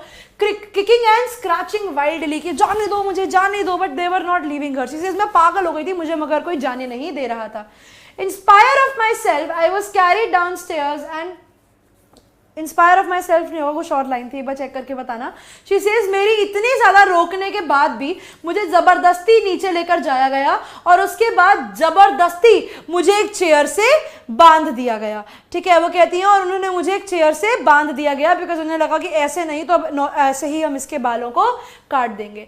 अब उसे रियलाइज हो रहा था क्योंकि उसका वर्स्ट नाइटमेयर सच हो रहा है, क्योंकि जो उसका वर्स्ट नाइटमेयर है, उसका सबसे बुरा ख्याल कि मेरे बाल काट दिए जाएंगे, वो सच हो रहा है. वो बहुत देर तक चिल्लाती रही, रोती रही ताकि बस मेरे बाल मत काटो, मुझे छोड़ दो, मुझे जाने दो. And all the while until I felt the cold blades of scissor against my neck. She says, मैं तब तक लड़ी जब तक मुझे मेरे गर्दन पर वो ठंडे ठंडे ब्लेड ऑफ सिजर फील नहीं हुए. मतलब मान लो ये अगर उसके बाल हैं तो she says, मुझे यहाँ गर्दन पर जैसे ही कैंची महसूस हुई. She realized कि she lost the battle. उसे रियलाइज हो गया कि she has lost her spirits. अब उसे पता लग गया कि अब मैं कुछ नहीं कर सकती, अब जो होना था वो हो गया. मैंने बहुत रोकने की कोशिश करी and heard them gnaw off one of my thick braids. और उसको रियलाइज होता है कि उसे आवाज़ आती है खचक खचक खचक की और उसकी एक ब्रेड, बेसिकली जो उसकी चोटी थी, उसका एक मोटा हिस्सा उन लोगों ने काट दिया था. and at this point of time she lost my spirit. She gave up. वो हार मान लेती है. शी रियलाइज कि अब तो मेरे बाल कट गए. Now I can not do anything. Since the day I was taken from my mother, I had suffered extreme indignities. She says, जब से मुझे मेरी मम्मा से दूर किया गया था, ठीक है, तब से मैं indignities, तब से मैं बुरी चीज़ें, ठीक है, wrong behavior, हर जगह पर she says मैंने बहुत सफ़र किया है. I have suffered various negative things with me. People had stared at me. वो कहती है लोगों ने मुझे घूरा है, ठीक है, लोगों ने मुझे गलत गलत तरीकों से देखा है. I had been tossed about in the air like a wooden puppet. She says, लोगों ने मेरे साथ इतना बुरा व्यवहार किया है जिस तरीके से हमें खिलौने को हवा में उड़ाते हैं ना, इधर के हाथ से इधर के हाथ से, इधर के हाथ से इधर वाले हाथ में. She says, actually मुझे wooden puppet की तरह लोगों ने ट्रीट किया है. She says, मेरे को कमोडिटाइज किया गया है, ठीक है, मुझे इंसान नहीं समझा गया, मुझे कमोडिटी समझ लिया था. कमोडिटाइज, ठीक है. वो कहती है मुझे कमोडिटाइज किया गया है, मुझे सामान की तरह ट्रीट किया गया है, इंसानियत लोगों में खत्म हो गई थी. हाँ बेटा मैं इंस्पाइट कर देती हूँ, ये लो यार, इंस्पाइट है. And now my long hair was shingled like a coward. और जिसे जरा मेरे लंबे बालों को काट दिया गया है और मुझे कायर का दर्जा दे दिया गया है. In my anguish I mourned for my mother. She says, उस गुस्से में, उस एंगर में, उस हेल्पलेसनेस में मैं सिर्फ अपनी माँ को याद कर रही थी. But no one came to comfort me. She says, लेकिन मैंने मम्मी को याद किया मगर मुझे कोई बचाने नहीं आया. And she says, this is the harsh reality कि हमेशा ज़िंदगी हमारे हिसाब से नहीं चलती, कभी कभी हमें बहुत सारी चीज़ों को फेस करना पड़ता है. Not a soul reasoned quietly with me. She says, उस समय पे कोई भी इंसान was not able to understand me. She says, कोई भी मुझे उस समय पे समझ नहीं पा रहा था कि मेरे मन में क्या चल रहा है. जैसे मेरी माँ ने मुझे समझा है, मुझे कोई नहीं समझ रहा था. She says, she was feeling lonely among people. She says मेरे आसपास लोग तो हैं लेकिन उनमें से कोई भी मुझे वैसे नहीं समझ पा रहा था जैसे मेरे को मेरी मम्मा समझती थी। बेटा कमोडिटाइज, कमोडिटी क्या होता है? कमोडिटी होता है मार्केट में बिकने वाला कोई भी सामान। तो कमोडिटाइज कर देना का मतलब ये होता है कि औरत को ये समझ लेना कि जैसे वो कोई इंसान नहीं, वो कोई सामान है जिसके साथ तुम कुछ भी कर सकते हो। ठीक है। बेटा मोन का मतलब होता है टू क्राई इन पेन, या टू क्राई इन पेन ही कर लो सिंपल लैंग्वेज में। For now, I was only one of the many little animals driven by a herder. ये बेटा ये बहुत इंपॉर्टेंट लाइन है। She says और मुझे ऐसा महसूस हो रहा था जैसे आपने एक हर्डर को देखा होगा, आप लोगों ने एक उसको देखा होगा यार, वो कौन होते हैं? गौले होते हैं, वो जो गाय भैंसों को चलाने लेकर जाते हैं। क्या नाम होता है उनको, क्या बुलाते हैं हम लोग? ग्वाले, ग्वाले। शी सेज जिस तरीके से ग्वाले होते हैं, ग्वाले क्या करते हैं? ग्वाले गाय भैंसों को लेकर जा रहे होते हैं, वो टक टक टक टक टक टक टक टक करते हैं, वो उनको कभी इधर से डंडियां मार रहे हैं, कभी इधर से डंडियां मार रहे हैं। शी सेज तो मेरा हाल भी इन लोगों ने बिल्कुल वैसे कर दिया था। शी सेज मैं ऐसी हार्श, मैं इतनी इनह्यूमेन कंडीशन में थी। शी सेज मैं भी उस हर्ड के अंदर एक बना हुआ एनिमल जैसी ही रह गई थी। शी सेज मेरी भी कंडीशन उन लोगों ने वहां पर बहुत ज्यादा खराब कर रखी थी। बेटा ये बहुत इंपॉर्टेंट लाइन है। I was only one of the many little animals driven by a हर्डर। She says मैं भी उस ग्वाले जैसे ही हो गई, मैं भी उस एक एनिमल जैसी ही हो गई थी जो उस रास्ते में चलता जा रहा है और वो मेरे को कोई मार रहा है, कोई परेशान कर रहा है। शी सेज मेरा भी वही हाल था कि जैसे उन गाय भैंसों की कोई इज्जत नहीं होती वैसे हमारी यहाँ कोई इज्जत नहीं है। जिस तरीके से उनको मारा पीटा जाता है हम भी उनमें से ही एक थे। यहाँ पर हमारी कोई भी इज्जत, कोई भी रिक्वेस्ट मानने वाला कोई भी नहीं था। ठीक है। और यहाँ पर आकर बच्चे ये चैप्टर हो जाता है खत्म। आप लोग मुझे बता दो कि इधर तक किसी को कोई भी डाउट है? अब इसमें से इंपॉर्टेंट क्या क्या है बच्चे? इसमें से इंपॉर्टेंट है कि पहली चीज तो वो ईटिंग बाय फॉर्मूला सबसे इंपॉर्टेंट है। ठीक है। ईटिंग बाय फॉर्मूला इस चैप्टर में से सबसे इंपॉर्टेंट है कि ईटिंग बाय फॉर्मूला कैसे था। सेकंड चीज बच्चे जो इस चैप्टर में से इंपॉर्टेंट है वो था इनका how she was thrown out of comfort zone, कैसे उसे कंफर्ट जोन से बाहर निकाल दिया गया था। कंफर्ट जोन, ठीक है। हर्डर वाली लाइन, हर्डर्स लाइन, और उसके बाद यहां पर आता है हेयर कटिंग एक्सपीरियंस। उसके हेयर कटिंग का जो एक्सपीरियंस है, हेयर कटिंग एक्सपीरियंस, वो उसके बारे में हमें क्या शो करता है, ये सारी चीजें बच्चे इस पार्ट में से इंपॉर्टेंट है। ठीक है। ईटिंग बाय फॉर्मूला सबसे इंपॉर्टेंट है, उस पर सीधा क्वेश्चन देता है बोर्ड में 3 नंबर का सवाल। चलो बामा के चैप्टर को करेंगे, पर उससे पहले सवालों के जवाब को देते हैं। ये रहा बच्चे पहला सवाल, what does the story present? An autobiography of the author, an autobiography of a man, an autobiographical episode from the lives of 2 women in none of the above। Ma'am who are native American? बेटा जैसे आपके Columbus के America discover करने से पहले जो लोग वहाँ रहते थे उन लोगों को बच्चे हम लोग कहते हैं नेटिव अमेरिकन्स। बेटा इंडिग्निटीज का मतलब होता है टॉर्चर, एक्सप्लॉयटेशन, है जो भी गलत व्यवहार उन लोगों के साथ किया जाता था। जिट काला सा को उसकी मदर से अलग क्यों किया गया था? बेटा क्योंकि उन्हें स्कूल में डाला गया है एंड उनको और ज़्यादा टॉर्चर करने के लिए, परेशान करने के लिए उनको उनके पेरेंट्स से दूर कर दिया गया था। मैम गर्ल्स फ्रॉम इंडियन है या अमेरिकन? बेटा यहाँ पर जो इंडियन गर्ल्स के बारे में लिखा गया है ना, ये इंडियन गर्ल्स का मतलब हमारी इंडिया वाली गर्ल्स नहीं है, ये अमेरिकन लड़कियों के बारे में बात किया गया है। ठीक है। These were the American girls. कहाँ की है बेटा? ये अमेरिका की स्टोरी है। मैम मेरा इंग्लिश का पेपर बहुत अच्छा हुआ। बेटा वेरी गुड। बेडलैम का मतलब क्या होता है? बेटा बेडलैम का मतलब होता है बेसिकली एक ग्रुप, एक बहुत ज्यादा शोर जहां पर होता है, लाउड नॉइजेस। तो बेडलैम आप लिख सकते हो लाउड नॉइजेस, जहां पर एक जगह में ही loud noise in an area, जहां पर एक एरिया के अंदर ही बहुत ज्यादा लाउड नॉइज हो जाती है, वो बेडलैम हो जाता है। फ्रेज लैंड ऑफ एप्पल, बेटा बेसिकली लैंड ऑफ एप्पल्स का मतलब हो गया उन ठंडी जगहों पर, विच means the what is that, apples आपको कहाँ मिलते हैं? पहाड़ों में। So land of apples basically means mountainous region. Land of apples, mountainous region.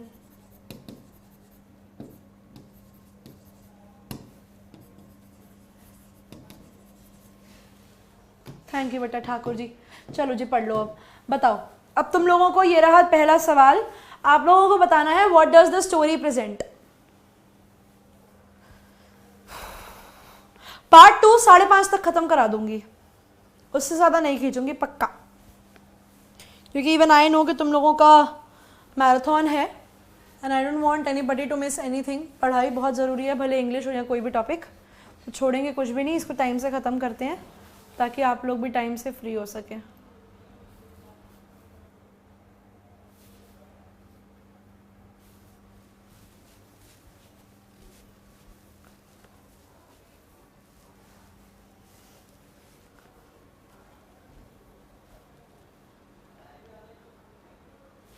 चलिए, तो बच्चे करेक्ट आंसर ये है कि ऑटोबायोग्राफिकल एपिसोड है दो विमेन की लाइफ में से। ऑप्शन नंबर सी 82% बच्चे। पायल, सोनित, तन्वी, मेघा, उत्कर्ष, ऑप्शन सी। अगला सवाल, name of the 2 women.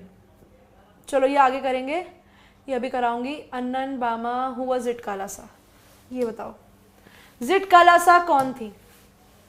Who was जिट कालासा?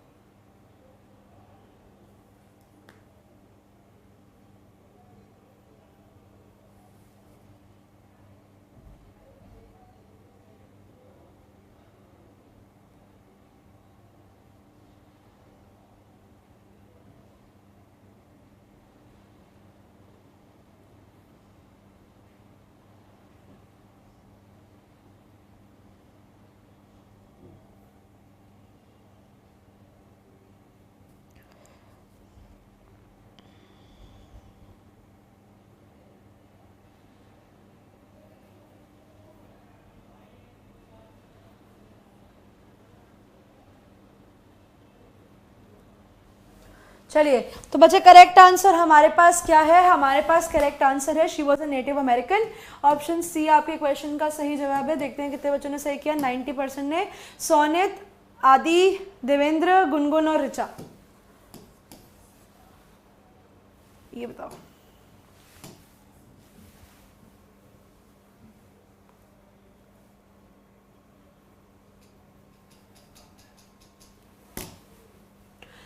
What did Zit Kalasa find? Discrimination against Native American culture and women. Her dignity was in danger. Women were in danger. या all of the above? वाह वाह वाह। सुहानी से C for cute man. Thank you बेटा। Answer बताओ जी, answer बताओ। अच्छा, one thing that I want to know from all of you, is there something missing in the lectures that I'm taking these days? Is there anything else that you guys want कि भैया ये lecture में हो ही हो? ऐसा कुछ जो आप लोग चाहते हो कि लेक्चर्स में 100% हो ही? I hope I am not missing over anything. मैं कुछ मिस तो नहीं कर रही? बच्चे ऑप्शन डी ही जाएगा इसका आंसर। ये सारे ऑप्शंस ठीक है। पहली बात तो उसने देखा कि भैया नेटिव अमेरिकन कल्चर की तरफ तो डिस्क्रिमिनेशन हो ही रही है, उसकी डिग्निटी डेंजर में है, बाकी औरतें डेंजर में हैं, तो बच्चे यस सब कुछ ही जाएगा। PYQ बेटा, PYQs कराऊंगी, रिवीजन तो शुरू हो जाए। रिवीजन में करेंगे ना PYQs, क्वेश्चंस। PYQs बच्चे, PYQs अब एक बार आप लोगों का सिलेबस खत्म हो जाएगा ना, फिर रिवीजन शुरू हो जाएगी। जैसे ही रिवीजन शुरू हो जाएगी सारे क्वेश्चंस उसमें आ जाएंगे। 67%। सोनित, महक, अंशु, सत्यम, ठाकुर। तो जो भी तुम्हारे क्वेश्चंस हैं उनकी चिंता मत करो, क्वेश्चंस आप लोगों को मिल जाएंगे। वोकैबुलरीज बेटा ठीक है, ठीक है, ओके। वैसे तो मैंने बहुत सारे वर्ड दिए हैं वोकैब के, पर और दे दूंगी। चलो, if you guys want more words then I am definitely ready to give them to you. Okay, ये बताओ, why did Zitkala-Sa find eating by formula a hard trial? Vocab देती हूँ, चलो वोकैब, तुम्हें वोकैब चाहिए आज लो, आज वोकैब देती हूँ, देके जाऊंगी। लेक्चर लंबा खींचेगा 5-7 मिनट। PYQs विजेता में तो है, इस साल के बहुत सारे सवाल हैं उसके अंदर, जो इस साल के अभी आए हैं ना, पब्लिश हुए हैं सवाल, उसमें से बहुत सारे क्वेश्चंस दिए हैं।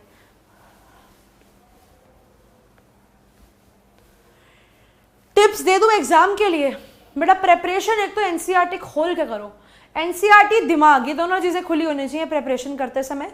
प्रैक्टिस करो 1-2 आंसर्स की लिखने की, चेक कराओ वो आंसर्स, कहीं ना कहीं भेज दो मुझे डाउट बॉक्स, कहीं ना कहीं आंसर्स मेंशन करो, बता दो मुझे कि तुम लोगों ने आंसर्स मेंशन करे हैं, मैं चेक करूंगी, बता दूंगी कि इस तरीके के आंसर्स सही है या नहीं। तो जहां सही हो जाए उसके बाद बस आंसर्स की प्रैक्टिस लगाते जाओ। Why did Zit Kalasa find eating by formula? Because of her inability to follow the bell tabs, because of too many rules, because of restrictions. तो बेटा क्योंकि वो बेल टैब्स को फॉलो नहीं कर पा रही थी, इसीलिए उसको वो काफी हार्ड ट्रायल लग रहा था। ठीक है, तो देखते हैं 59% बच्चे टू मेनी रूल्स बेटा, हाँ लेकिन क्योंकि वो उन रूल्स के साथ मैच नहीं कर पा रही इसीलिए। Nitin, Sonit, Pankhuri, Ashish and Ishu, option A. Important questions वैसे तो मैं बताती जाती हूँ ड्यूरिंग स्लाइड्स ऑफ बुक्स, बेटा वो कल है, कल आना तुम लेक्चर में ना, तुम्हें मैंने कोई इंपॉर्टेंट चीज छोड़ी हो कल वहां तो देखना। चलो, everything that is important I have marked it, कुछ नहीं छूटेगा कल। कल का सेशन मिस मत करना, जो तुम्हें लग रहा है ना यहाँ पे कुछ रह रहा है वो तुम्हारा वहां पूरा हो जाएगा, पर आप आगे का आज तो जो हो रहा है वो तो मैं करा ही रही हूँ। आप लोगों के पोएट्स एंड पैनकेक्स में तुम्हें सवाल चाहिए, तथास्तु सवाल लेके आऊंगी, चिंता मत करना, जो चाहिए वो मिलेगा। ठीक है, चलो अब करते हैं ये वाला पार्ट बेटा, we do are human beings, and इसकी राइटर है बामा। अब मैंने आप लोगों को बताया था कि बामा के बारे में भी हम पहले पढ़ेंगे कि बामा कौन थी, तो बच्चे यहाँ पे आ जाते हैं हम एक बार। अब सेकंड राइटर जिनके बारे में हम बात करने वाले हैं उनका नाम है बामा, इज द पेन नेम ये। ठीक है, बामा क्या है, इनका पेन नेम है, जैसे हमारी जेट्रूड साइमंस बोनिन का पेन नेम था जिट कालासा, वैसे ही यहाँ पर तमिल दलित वुमेन जो रोमन कैथोलिक फैमिली से बिलोंग करती थी उनका निकनेम है Bama, and we don't know what's the real name of the lady till now. उन्होंने 3 मेन काम निकाले हैं अपनी ऑटोबायोग्राफी करक्कू 1992 में, एक नॉवल संगति 1994 में, और कुछ शॉर्ट स्टोरीज की कलेक्शन जिसका नाम है किसुम्बुकरण 1996 में। ये जो स्टोरी हमने ली गई है ये उनकी ऑटोबायोग्राफी कुरक्कू से ली गई है। कुरक्कू का मतलब होता है पामायरा लीव्स बेटा, मतलब पाम के पौधे के पत्ते, जिसके with which their serrated edge on both sides are like double edge swords. और अगर आप इन किताबों, अगर आप इन पत्तों को देखोगे ना तो जो इसके कोने हैं ना बच्चे वो बड़े ही नुकीले होते हैं, जैसे एक डबल एज स्वॉर्ड हो, जैसे एक 2 धारी तलवार हो जिसके अंदर तुम दोनों तरफ से अटैक कर सकते हो। बेटा पेन नेम का मतलब होता है वो नाम जो आप तब लेते हो जब आप अपनी राइटिंग्स में अपना रियल नेम डिस्क्लोज नहीं करना चाहते, कि आप उस नाम से अपनी राइटिंग स्किल्स दे रहे हो। By a felicitous pun, Tamil word karakku contains the word karu, that means embryo या seed, जिसका मतलब है freshness या newness. So the only thing you need to learn about this particular part is कि बामा pen name है एक Tamil Dalit women का। दलित का मतलब बेसिकली वो हो गया जो अनटचेबल कम्युनिटी से बिलोंग करते हैं, वो भी तमिल यानी साउथ साइड की लेडी है ये, और ये रोमन कैथोलिक फैमिली से बिलोंग करती है, मतलब ये क्रिश्चियन भी थी। ठीक है, ये जो स्टोरी है ये करक्कू से ली गई है, जो इनकी ऑटोबायोग्राफी है 1992 में लिखी थी। और क्या जरूरी है हमें यहाँ पे, बस दैट्स इट। बाकी all these things are not as important to be learned while doing this chapter. चलो, ओहो, चलिए अब वो कहते हैं when I was studying in the 3rd class, यानी बामा बताती हैं जब मैं 3री कक्षा में पढ़ती थी। ठीक है, वो कहते हैं जब मैं 3री कक्षा में पढ़ती थी, I hadn't yet heard people speak openly of untouchability. She says मैं 3rd क्लास में थी, मेरी जिंदगी में अपनी ही बहुत सारी चीजें थी। शी सेज मैंने कभी भी लोगों को अनटचेबिलिटी के बारे में बात करते हुए नहीं सुना, यानी लोगों को मैंने कभी भी वो छूत अछूत के ऊपर बात करते हुए नहीं सुना। But I had already seen, felt and experienced and been humiliated by what it is. She says directly नहीं, लेकिन मैंने एक indirect discrimination face करी है। She says direct नहीं, लेकिन एक indirect discrimination face करी है। She says मैंने देखा है, मैंने discrimination मैंने feel किया है, मैंने महसूस किया है, मैं humiliate हुई हूँ by what untouchability is. She says, और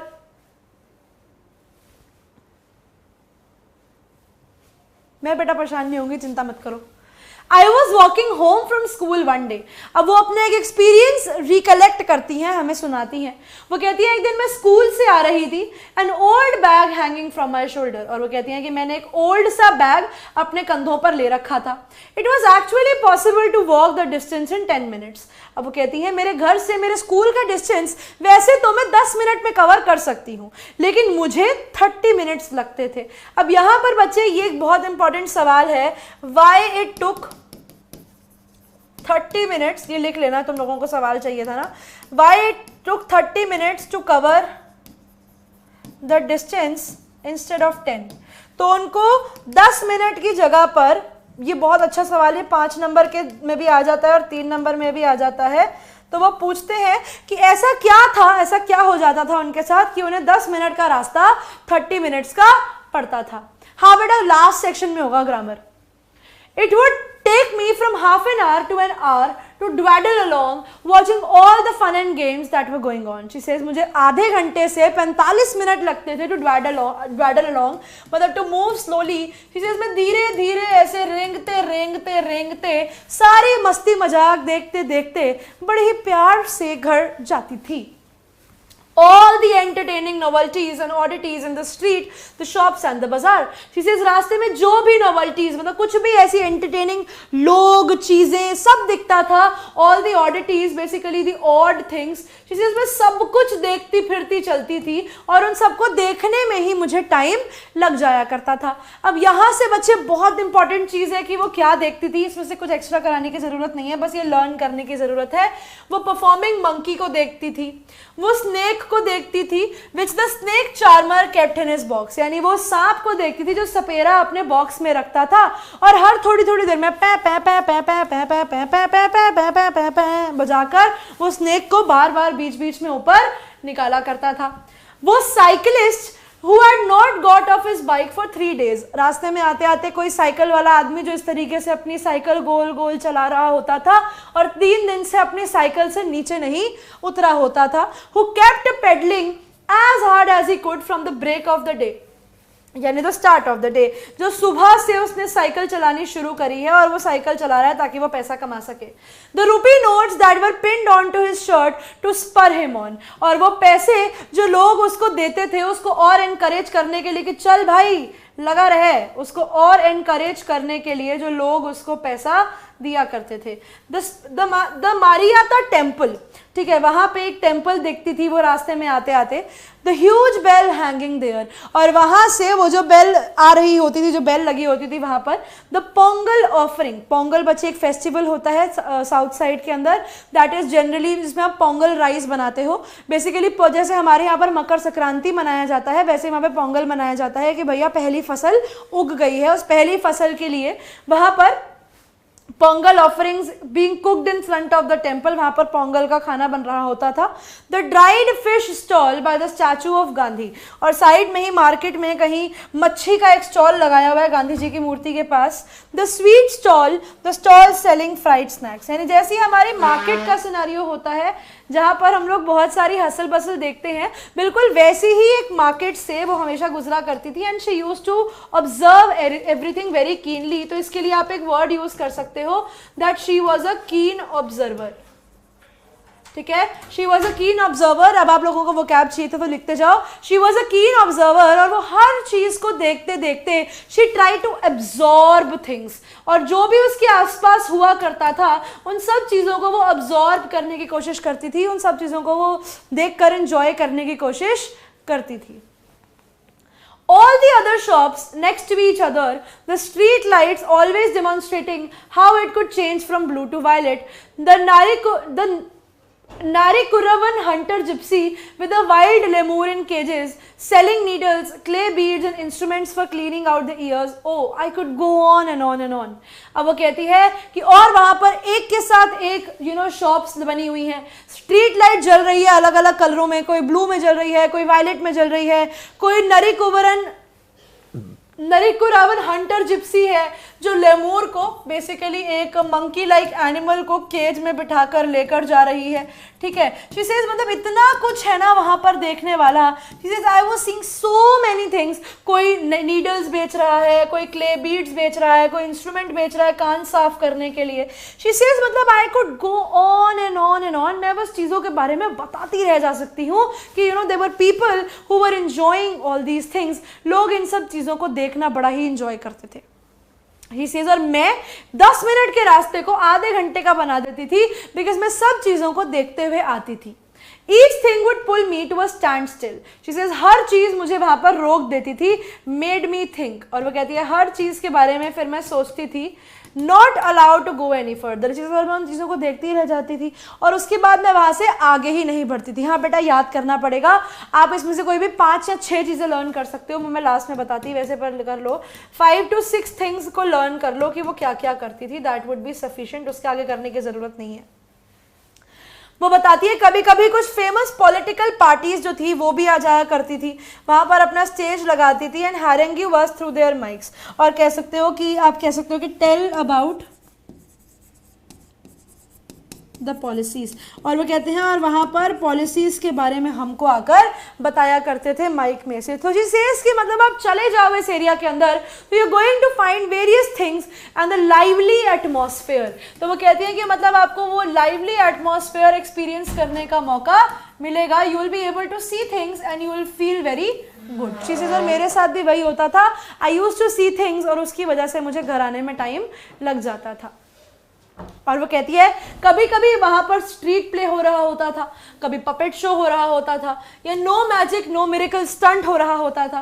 ये सब चीजें कभी कभी होती रहती थी, लेकिन certainly there would be some sort of entertainment going on. She says मतलब कुछ ना कुछ लगा ही रहता था एंड शी सेज कि मेरा दिमाग भी उन कुछ ना कुछ लगी हुई चीजों में ही चलता रहता था। She says, और अगर ये सब नहीं भी चल रहा उसके बाद भी हमारे यहाँ पर कॉफ़ी क्लब्स हुआ करते थे बाजार में, और वहाँ पर वेटर किस तरीके से वो जैसे वो आप लोगों ने देखा होगा, वो ऐसे करके पानी डालना, फिर ऐसे करके दूध डालना, फिर ऐसे करके कॉफ़ी डालना, फिर ऐसे करके कॉफ़ी डालना। She says, मैं लोगों को वहाँ पर वो कॉफ़ी ठंडा करते हुए भी देखती थी। Lifting a tumbler high up and pouring its content into the tumbler held in the other hand. मतलब जैसे आप लोगों ने देखा होगा ना, वो दूध वाले भैया दूध ठंडा करते हैं इस तरीके से, फिर ऐसे करते हैं, फिर ऐसे करते हैं, फिर ऐसे करते हैं। She says, बिल्कुल वही वहां पर हो रहा था। और the way some people sat in front of the shop chopping up onion। She says, यहाँ कोई कभी सब्जियां काट रहा है, उनकी आंखें कहीं और चल रही हैं ताकि उनकी आंखों में पानी ना आए, that they would not smart। और the almond tree growing there as the fruit which was occasionally blown down by the wind। और वहाँ पर एक almond tree का fruit कभी कभी गिर जाया करता था। ये सारी sights taken together would tether my legs and stop me from going there। She says, ये सारी चीज़ें एक तरीके से देखा जाए तो मेरे पैरों को कंट्रोल कर लेती थी और उसके बाद मैं वहाँ से आगे नहीं जा पाया करती थी ना। ऑल दीज थिंग्स में से बचे 5-6 things from all the paragraphs, 2 to 3 things from all the paragraph is important to learn. क्योंकि ये मत करना कि सिर्फ पहला पैराग्राफ लर्न करके चले गए, पेपर के लिए हर पैराग्राफ में से 2-2, 3-3 चीजें भी लर्न कर लोगे, सफिशिएंट हो जाएगा। ठीक है, यहां तक अगर किसी को कोई डाउट है तो मुझे बता दो।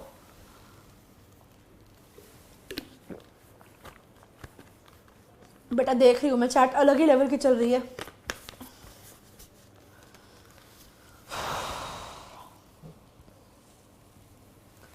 चलो आगे करते हैं। And then according to the season there would be mango, cucumber, sugar cane, sweet potato, palm shoots, gram, palm syrup and palm fruit, guavas and jackfruit। मतलब यहाँ पर वो बताती है सीजन के अलावा अलग अलग फ्रूट्स एंड वेजिटेबल्स भी हम लोगों को यहाँ पर खाने को मिलते थे। Every day I would see people selling sweet and savory fried snacks।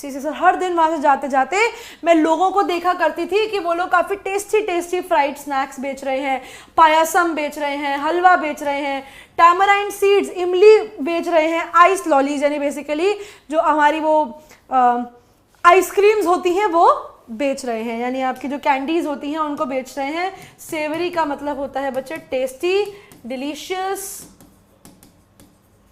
Delectable, अच्छे वर्ड्स चाहिए थे। Gazing at all these, one day I came to my street, my bag slung over my shoulder. और यहाँ से बच्चे main story शुरू होती है, यहाँ से बच्चे मेन स्टोरी शुरू होती है। वो कहती है ऐसे ही चीज़ों को देखते देखते मैं एक दिन अपनी गली में पहुँचती हूँ और मैंने अपना बस्ता अभी भी अपने कंधे पर टंगा रखा था। At the opposite corner, though a threshing floor had been set up. वो कहती है दूसरी तरफ एक थ्रेशिंग फ्लोर सेट हुआ था। बेटा थ्रेशिंग होती है जहाँ पर आपकी जो ग्रेन होता है ना उसे अलग किया जाता है। बेटा payasam is a kind of a dish, sweet dish होती है। तो वो कहती है वहां पर थ्रेशिंग हो रही थी। थ्रेशिंग का मतलब है जहां पर ग्रेन सेपरेशन हो रहा था, वहां पर एक ग्रेन सेपरेशन का प्लेटफॉर्म लगाया गया था जहां पर ग्रेन को उसके छिलके से अलग किया जाता है। And the landlord watch the proceedings, और वहां पर लैंडलॉर्ड बैठ के देख रहा था कि किस तरीके से काम हो रहा है। बेटा आदर्श अपना पॉइंट मेंशन कर दो, डाउट बॉक्स में देखती हूँ। Seated on a piece of sacking spread over a stone ledge, और यानी वहां पर एक सैक पड़ा हुआ था, एक बोरी पड़ी हुई थी। उस बोरी कहाँ पड़ी थी? पत्थर के ऊपर, स्टोन के ऊपर एक बोरी पड़ी थी और उस बोरी के ऊपर ये लैंडलॉर्ड बैठकर देख रहा था कि काम कैसे हो रहा है। Our people were hard at work.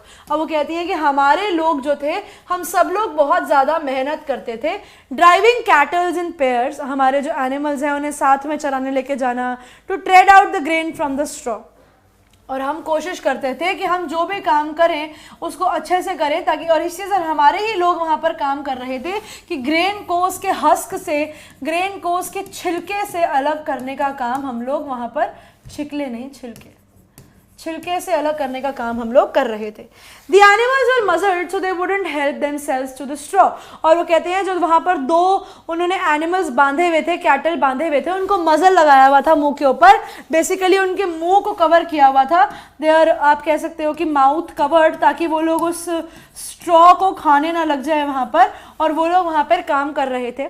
I stood for a while watching the fun. She says मैं वही देखने के लिए वहाँ रुक गई, लेकिन उतने में मैंने देखा हमारे स्ट्रीट के एक एल्डर, हमारे स्ट्रीट के एक अंकल जो थे वहाँ पर आए, बाजार की डायरेक्शन से वो इधर की तरफ आ रहे थे। ठीक है, तो यहाँ पर वो एक थ्रेशिंग ग्राउंड देखती है जहाँ पर फसल को उसके छिलके से अलग किया जा रहा था। लैंडलॉर्ड बैठा हुआ था आराम से अपना पत्थर के ऊपर, एक सीमेंट की बोरी के ऊपर, एंड वो देखकर उस सिनेरियो को एंजॉय कर ही रही थी कि उतने में बामा की नज़र पड़ती है अपनी ही कम्युनिटी के ओल्ड अंकल की तरफ जो मार्केट की तरफ से आ रहे थे।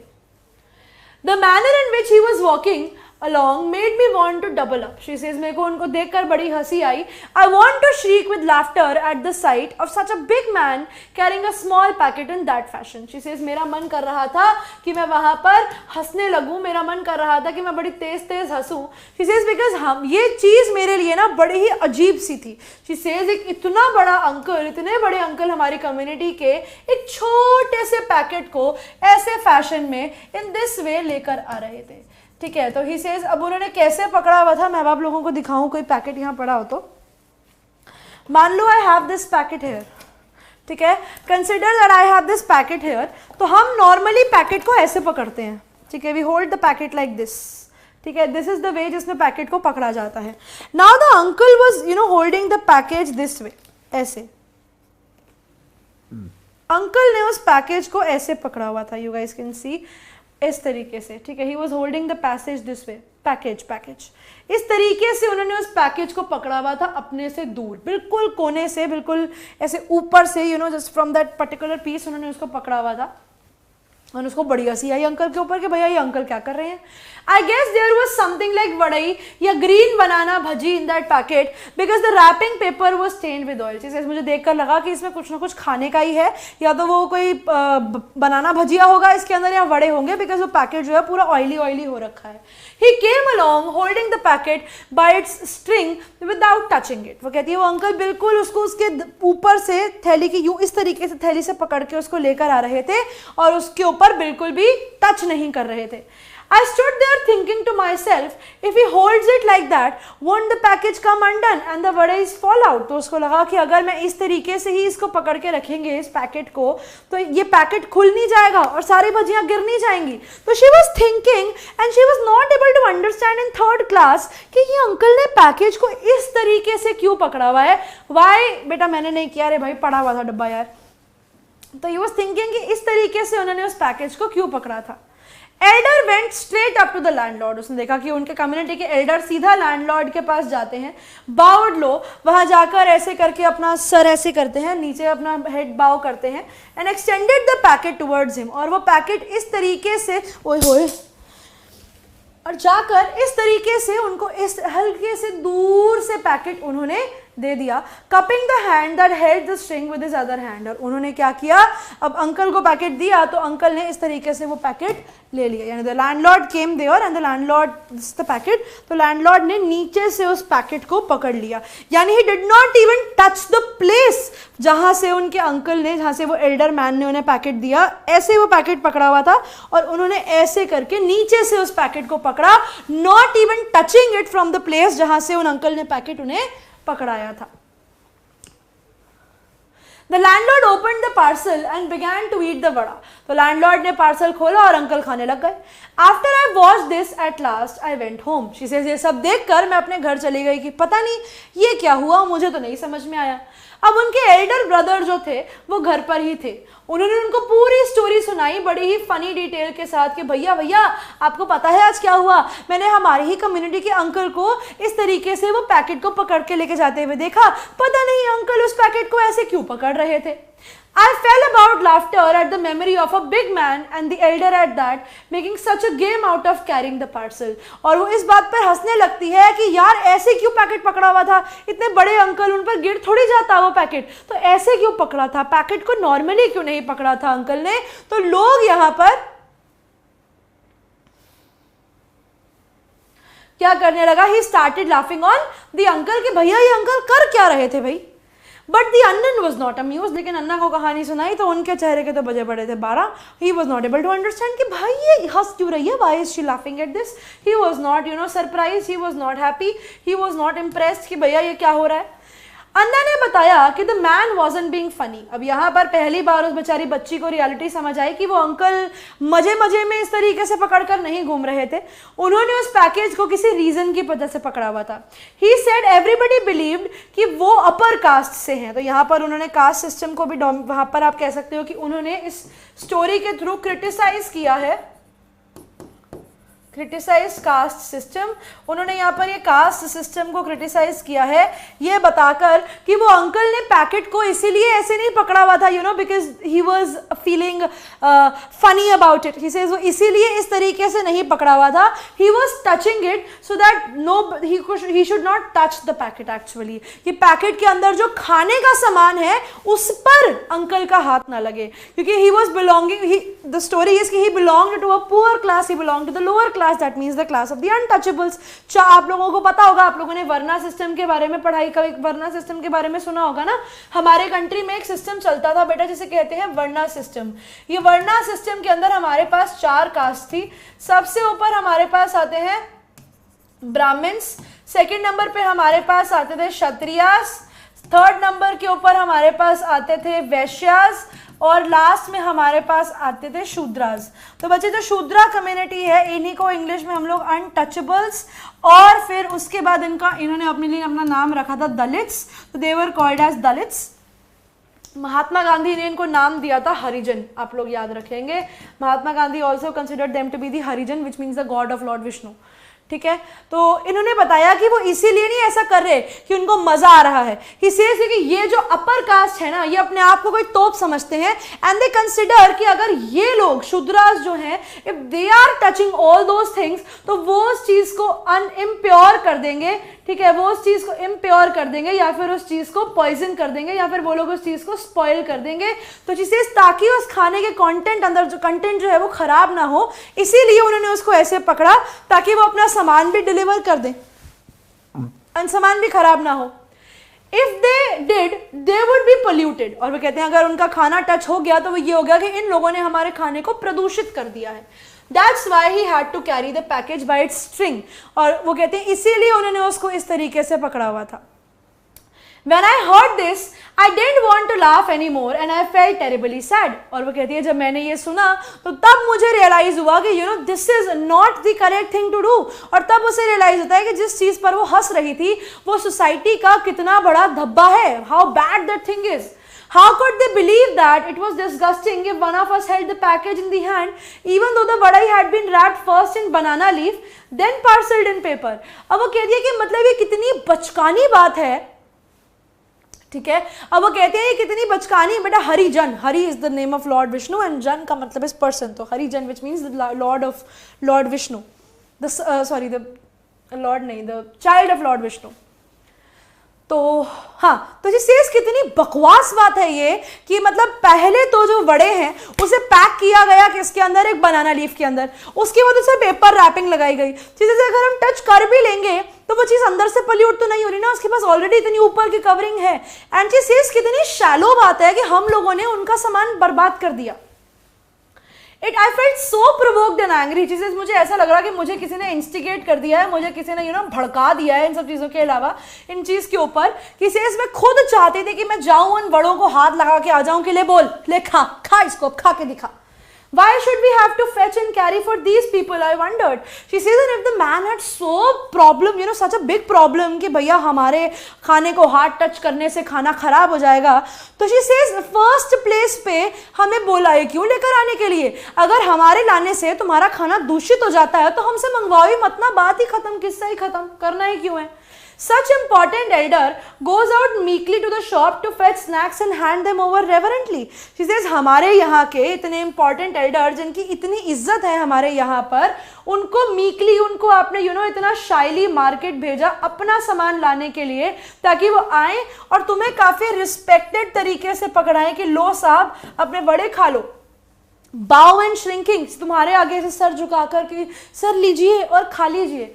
To this fellow who just sits there and stuffs them into the mouth. He says, और कैसे इंसान के लिए, such what can we say, heartless इंसान के लिए जो वहाँ बैठा है आराम से अपना तशरीफ जमा कर और आराम से खा रहा है. She says that should not be the case. ये नहीं होना चाहिए. The thought infuriated me. She says और वो उन अंकल की ऑडासिटी पर मुझे इतना गुस्सा आ रहा था कि मतलब कोई अंकल इस तरीके से हरकत कैसे कर सकते हैं. भाई गट्स चाहिए ऐसी गंदी हरकत करने के लिए भी.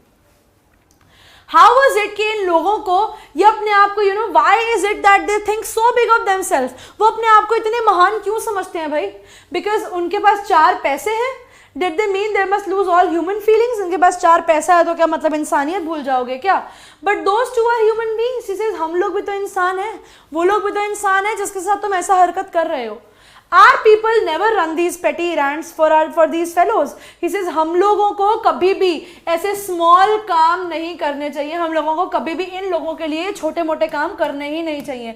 हम इनके लिए काम करने को मना कर देंगे तो ये हमसे क्या करवा लेंगे हम भी देखते हैं. We should work in their fields. He says हमें उनकी फील्ड में काम करना चाहिए, उनसे पैसे लेने चाहिए और उसके बाद वहां से चले जाना चाहिए. चीजें इनसे ज्यादा ना लग के हमें बात नहीं करनी चाहिए. We should be away from them. इनसे अलग ही रहेंगे तो अच्छा है. My elder brother, who is studying at the university, had come home from holidays. अब जिन भाई से वो बात कर रही है अन्नन, वो अपनी holidays में आए हैं यहाँ पर.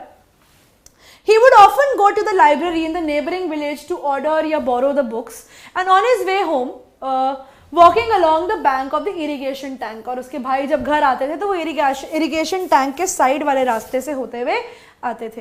तो एक दिन उसके भाई के आगे लैंडलॉर्ड का एक आदमी आता है और उनको ही thought my Annan looked like unfamiliar. तो उन्होंने आकर पूछा कि तुम कौन हो. उन्हें लगा कि ये बड़ा अजीब सा इंसान है, तो उन्होंने पूछा कि तुम कौन हो.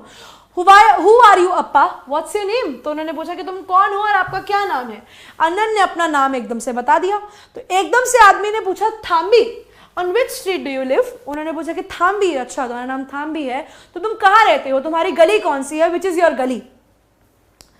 ये पॉइंट इसीलिए पूछा गया था ताकि अगर उनका नाम सुन के तो उसे ये समझ में नहीं आया कि भैया ये अनटचेबल कम्युनिटी से बिलोंग करता है या नहीं. शायद इनके गली के बारे में जानकर इन्हें ये पता लग जाए कि ये अनटचेबल हैं या ये नॉर्मल कम्युनिटी से बिलोंग करते हैं. तो उन्होंने पूछा कि आप कौन सी गली में रहते हो. He would know the caste too. तो इस तरीके से उसको उनकी कास्ट भी पता लग जाएगी. तो अन्नन ने सब बताया अपनी बहन को कि मेरे साथ ऐसी चीजें भी होती हैं. मैं दिखता नहीं हूं कि मैं अनटचेबल कम्युनिटी से बिलोंग करता हूं, so that is why people treat me nicely. He says अगर उन्हें ये पता लग जाए ना कि मैं भी इसी कम्युनिटी से बिलोंग करता हूं तो मेरा भी वो लोग वही हाल करेंगे जैसा उन्होंने उन ओल्ड अंकल का किया. मेरे साथ भी वो गलत व्यवहार ही किया जाएगा जैसे उन ओल्ड अंकल के साथ किया गया है. She says because we are born into this community, she says just because कि हम इस कम्युनिटी में पैदा हुए हैं, हम लोगों को कोई भी ऑनर, हम लोगों को कोई भी इज्जत, हम लोगों को कोई भी डिग्निटी या रिस्पेक्ट नहीं मिली है, ये सब चीज़ों से हमें हमेशा ही अलग रखा गया है, we have stripped off, basically हम कह सकते हैं टेकन अवे, इसी वजह से ये सब चीज़ें हमसे इन लोगों ने बहुत ज़्यादा अलग करी हुई हैं, हमें कुछ भी बराबरता जो है वो नहीं मिलती है।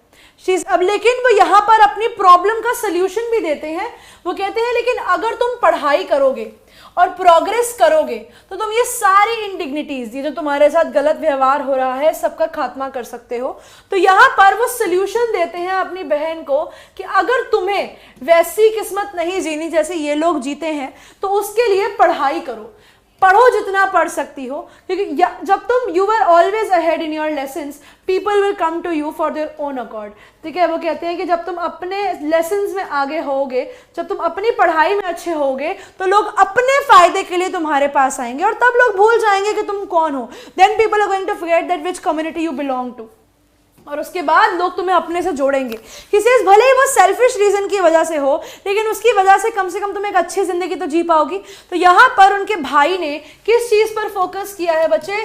इंपॉर्टेंस ऑफ एजुकेशन के ऊपर फोकस किया है कि अगर तुम पढ़ाई लिखाई करके अपनी जिंदगी जीती हो तो उसके बाद तुम्हें जीने में और आगे बढ़ने से कोई नहीं रोक सकता। Work hard and learn, these words Annan spoke to me that day, made a very deep impression on me. तो उसके भाई ने उन्हें एक गुर दिया जिंदगी का कि पढ़ो लिखो और आगे बढ़ो। वही है ना, लिखो पढ़ोगे तो आगे बढ़ोगे, सितारों से ऊंचा तुम्हारा होगा नाम। ये मेरी दादी सुनाती है मुझे कभी कभी, अब तो नहीं सुनाती।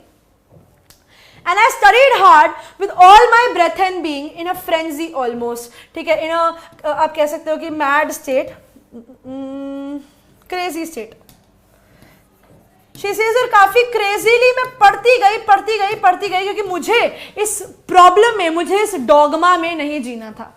As Annan had urged, जैसा अन्नन ने रिक्वेस्ट किया था, उन्हें समझाया था, मैं अपनी क्लास में first I and because of that she says आज बहुत सारे लोग मेरे फ्रेंड्स हैं। तो भले ही शी सेज ज़बरदस्ती तो ज़बरदस्ती ही सही, अपने फ़ायदे के लिए तो अपने फ़ायदे के लिए ही सही, बहुत सारे लोग मेरे दोस्त हैं। And she says this is how important education is in the society. तो आई होप आप सब बच्चों को ये स्टोरी समझ में आ गई होगी।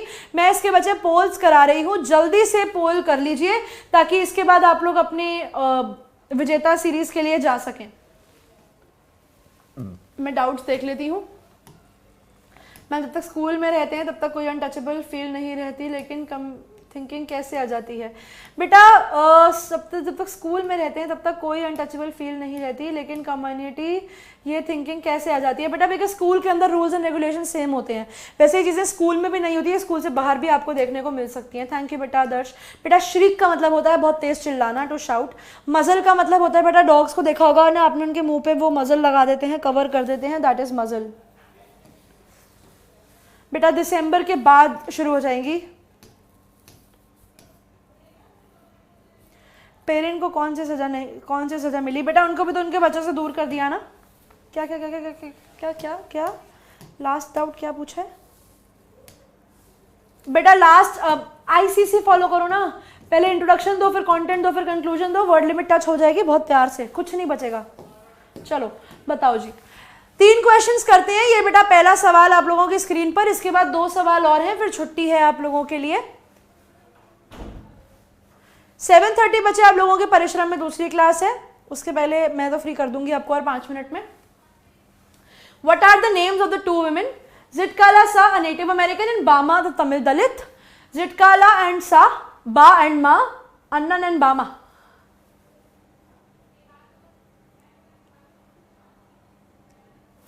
तो भाई करेक्ट आंसर हमें पता लग गया है। तो correct answer to the question here is obviously option number D, नहीं सी नहीं बी नहीं, ऑप्शन नंबर ए। जिटकाला सा नेटिव अमेरिकन और बामा जो तमिलियन दलित थी, ऑप्शन ए। 83% बच्चे। पायल, समृद्धि, अंसारी, आदि और उत्कर्ष। चलो अगला सवाल देखो। What advice did अन्नन give to बामा? यानी अन्नन मतलब एल्डर ब्रदर, तो अन्नन ने यानी एल्डर ब्रदर ने भाई को, सॉरी बामा को क्या एडवाइस दी थी जिंदगी में करने के लिए? To go away from the place, to leave the house, to study and progress, to rise above all the shackles of indignity. बेटा शैकल्स का मतलब होता है कंट्रोल, हिंदी में इसे कहा जाता है बेड़ियां। भेड़िया नहीं है, बेड़ियां है, बेड़ियां, ठीक है। ओहो, थैंक यू बेटा, टी फॉर थैंक यू बेटा, एस से सुहानी। चलिए आखिरी सवाल है इसके बाद, ये आपको आंसर देना है। क्या सवाल है हमारे पास इसके बाद आखिरी?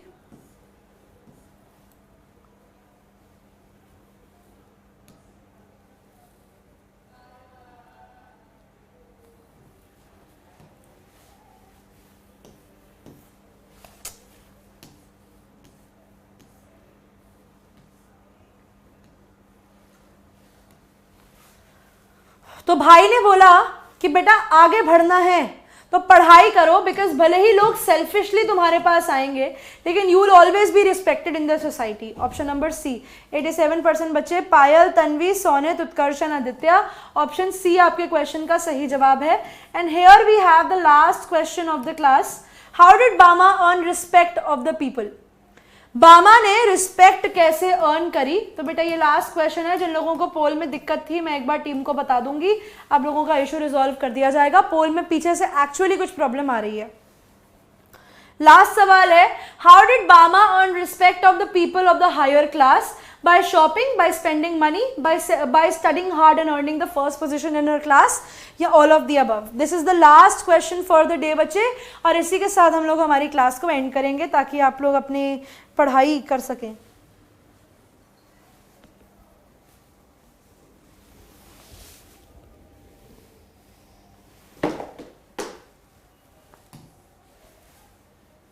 Jethalal jalebi fafda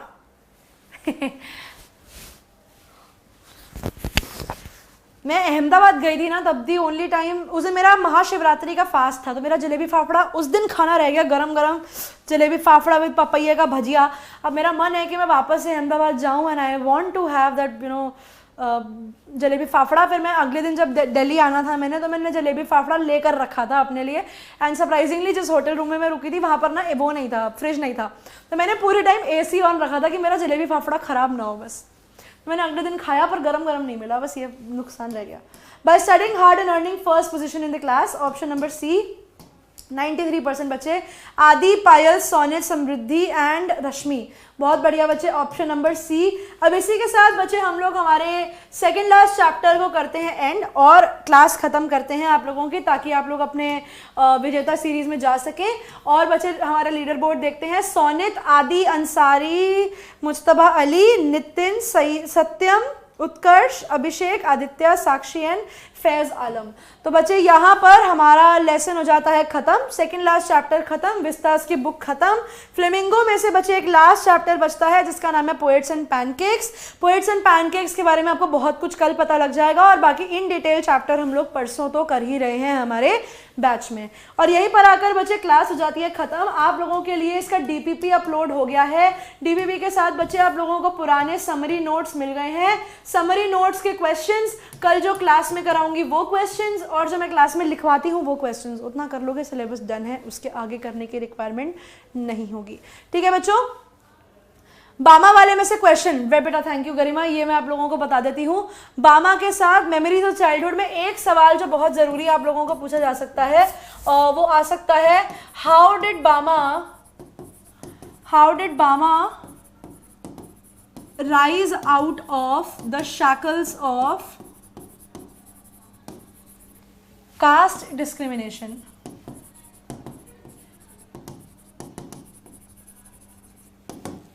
Why was it amusing for Bama to see the man holding vadai but not for Annan?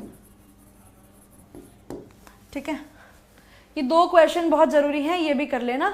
अब क्लास हो जाती है बच्चे खत्म, and thank you everyone and I will meet you Saturday को, और वैसे आप लोगों को विजेता में कल। तो तब तक के लिए बच्चों पढ़ते रहिए, आगे बढ़ते रहिए। Goodbye everyone.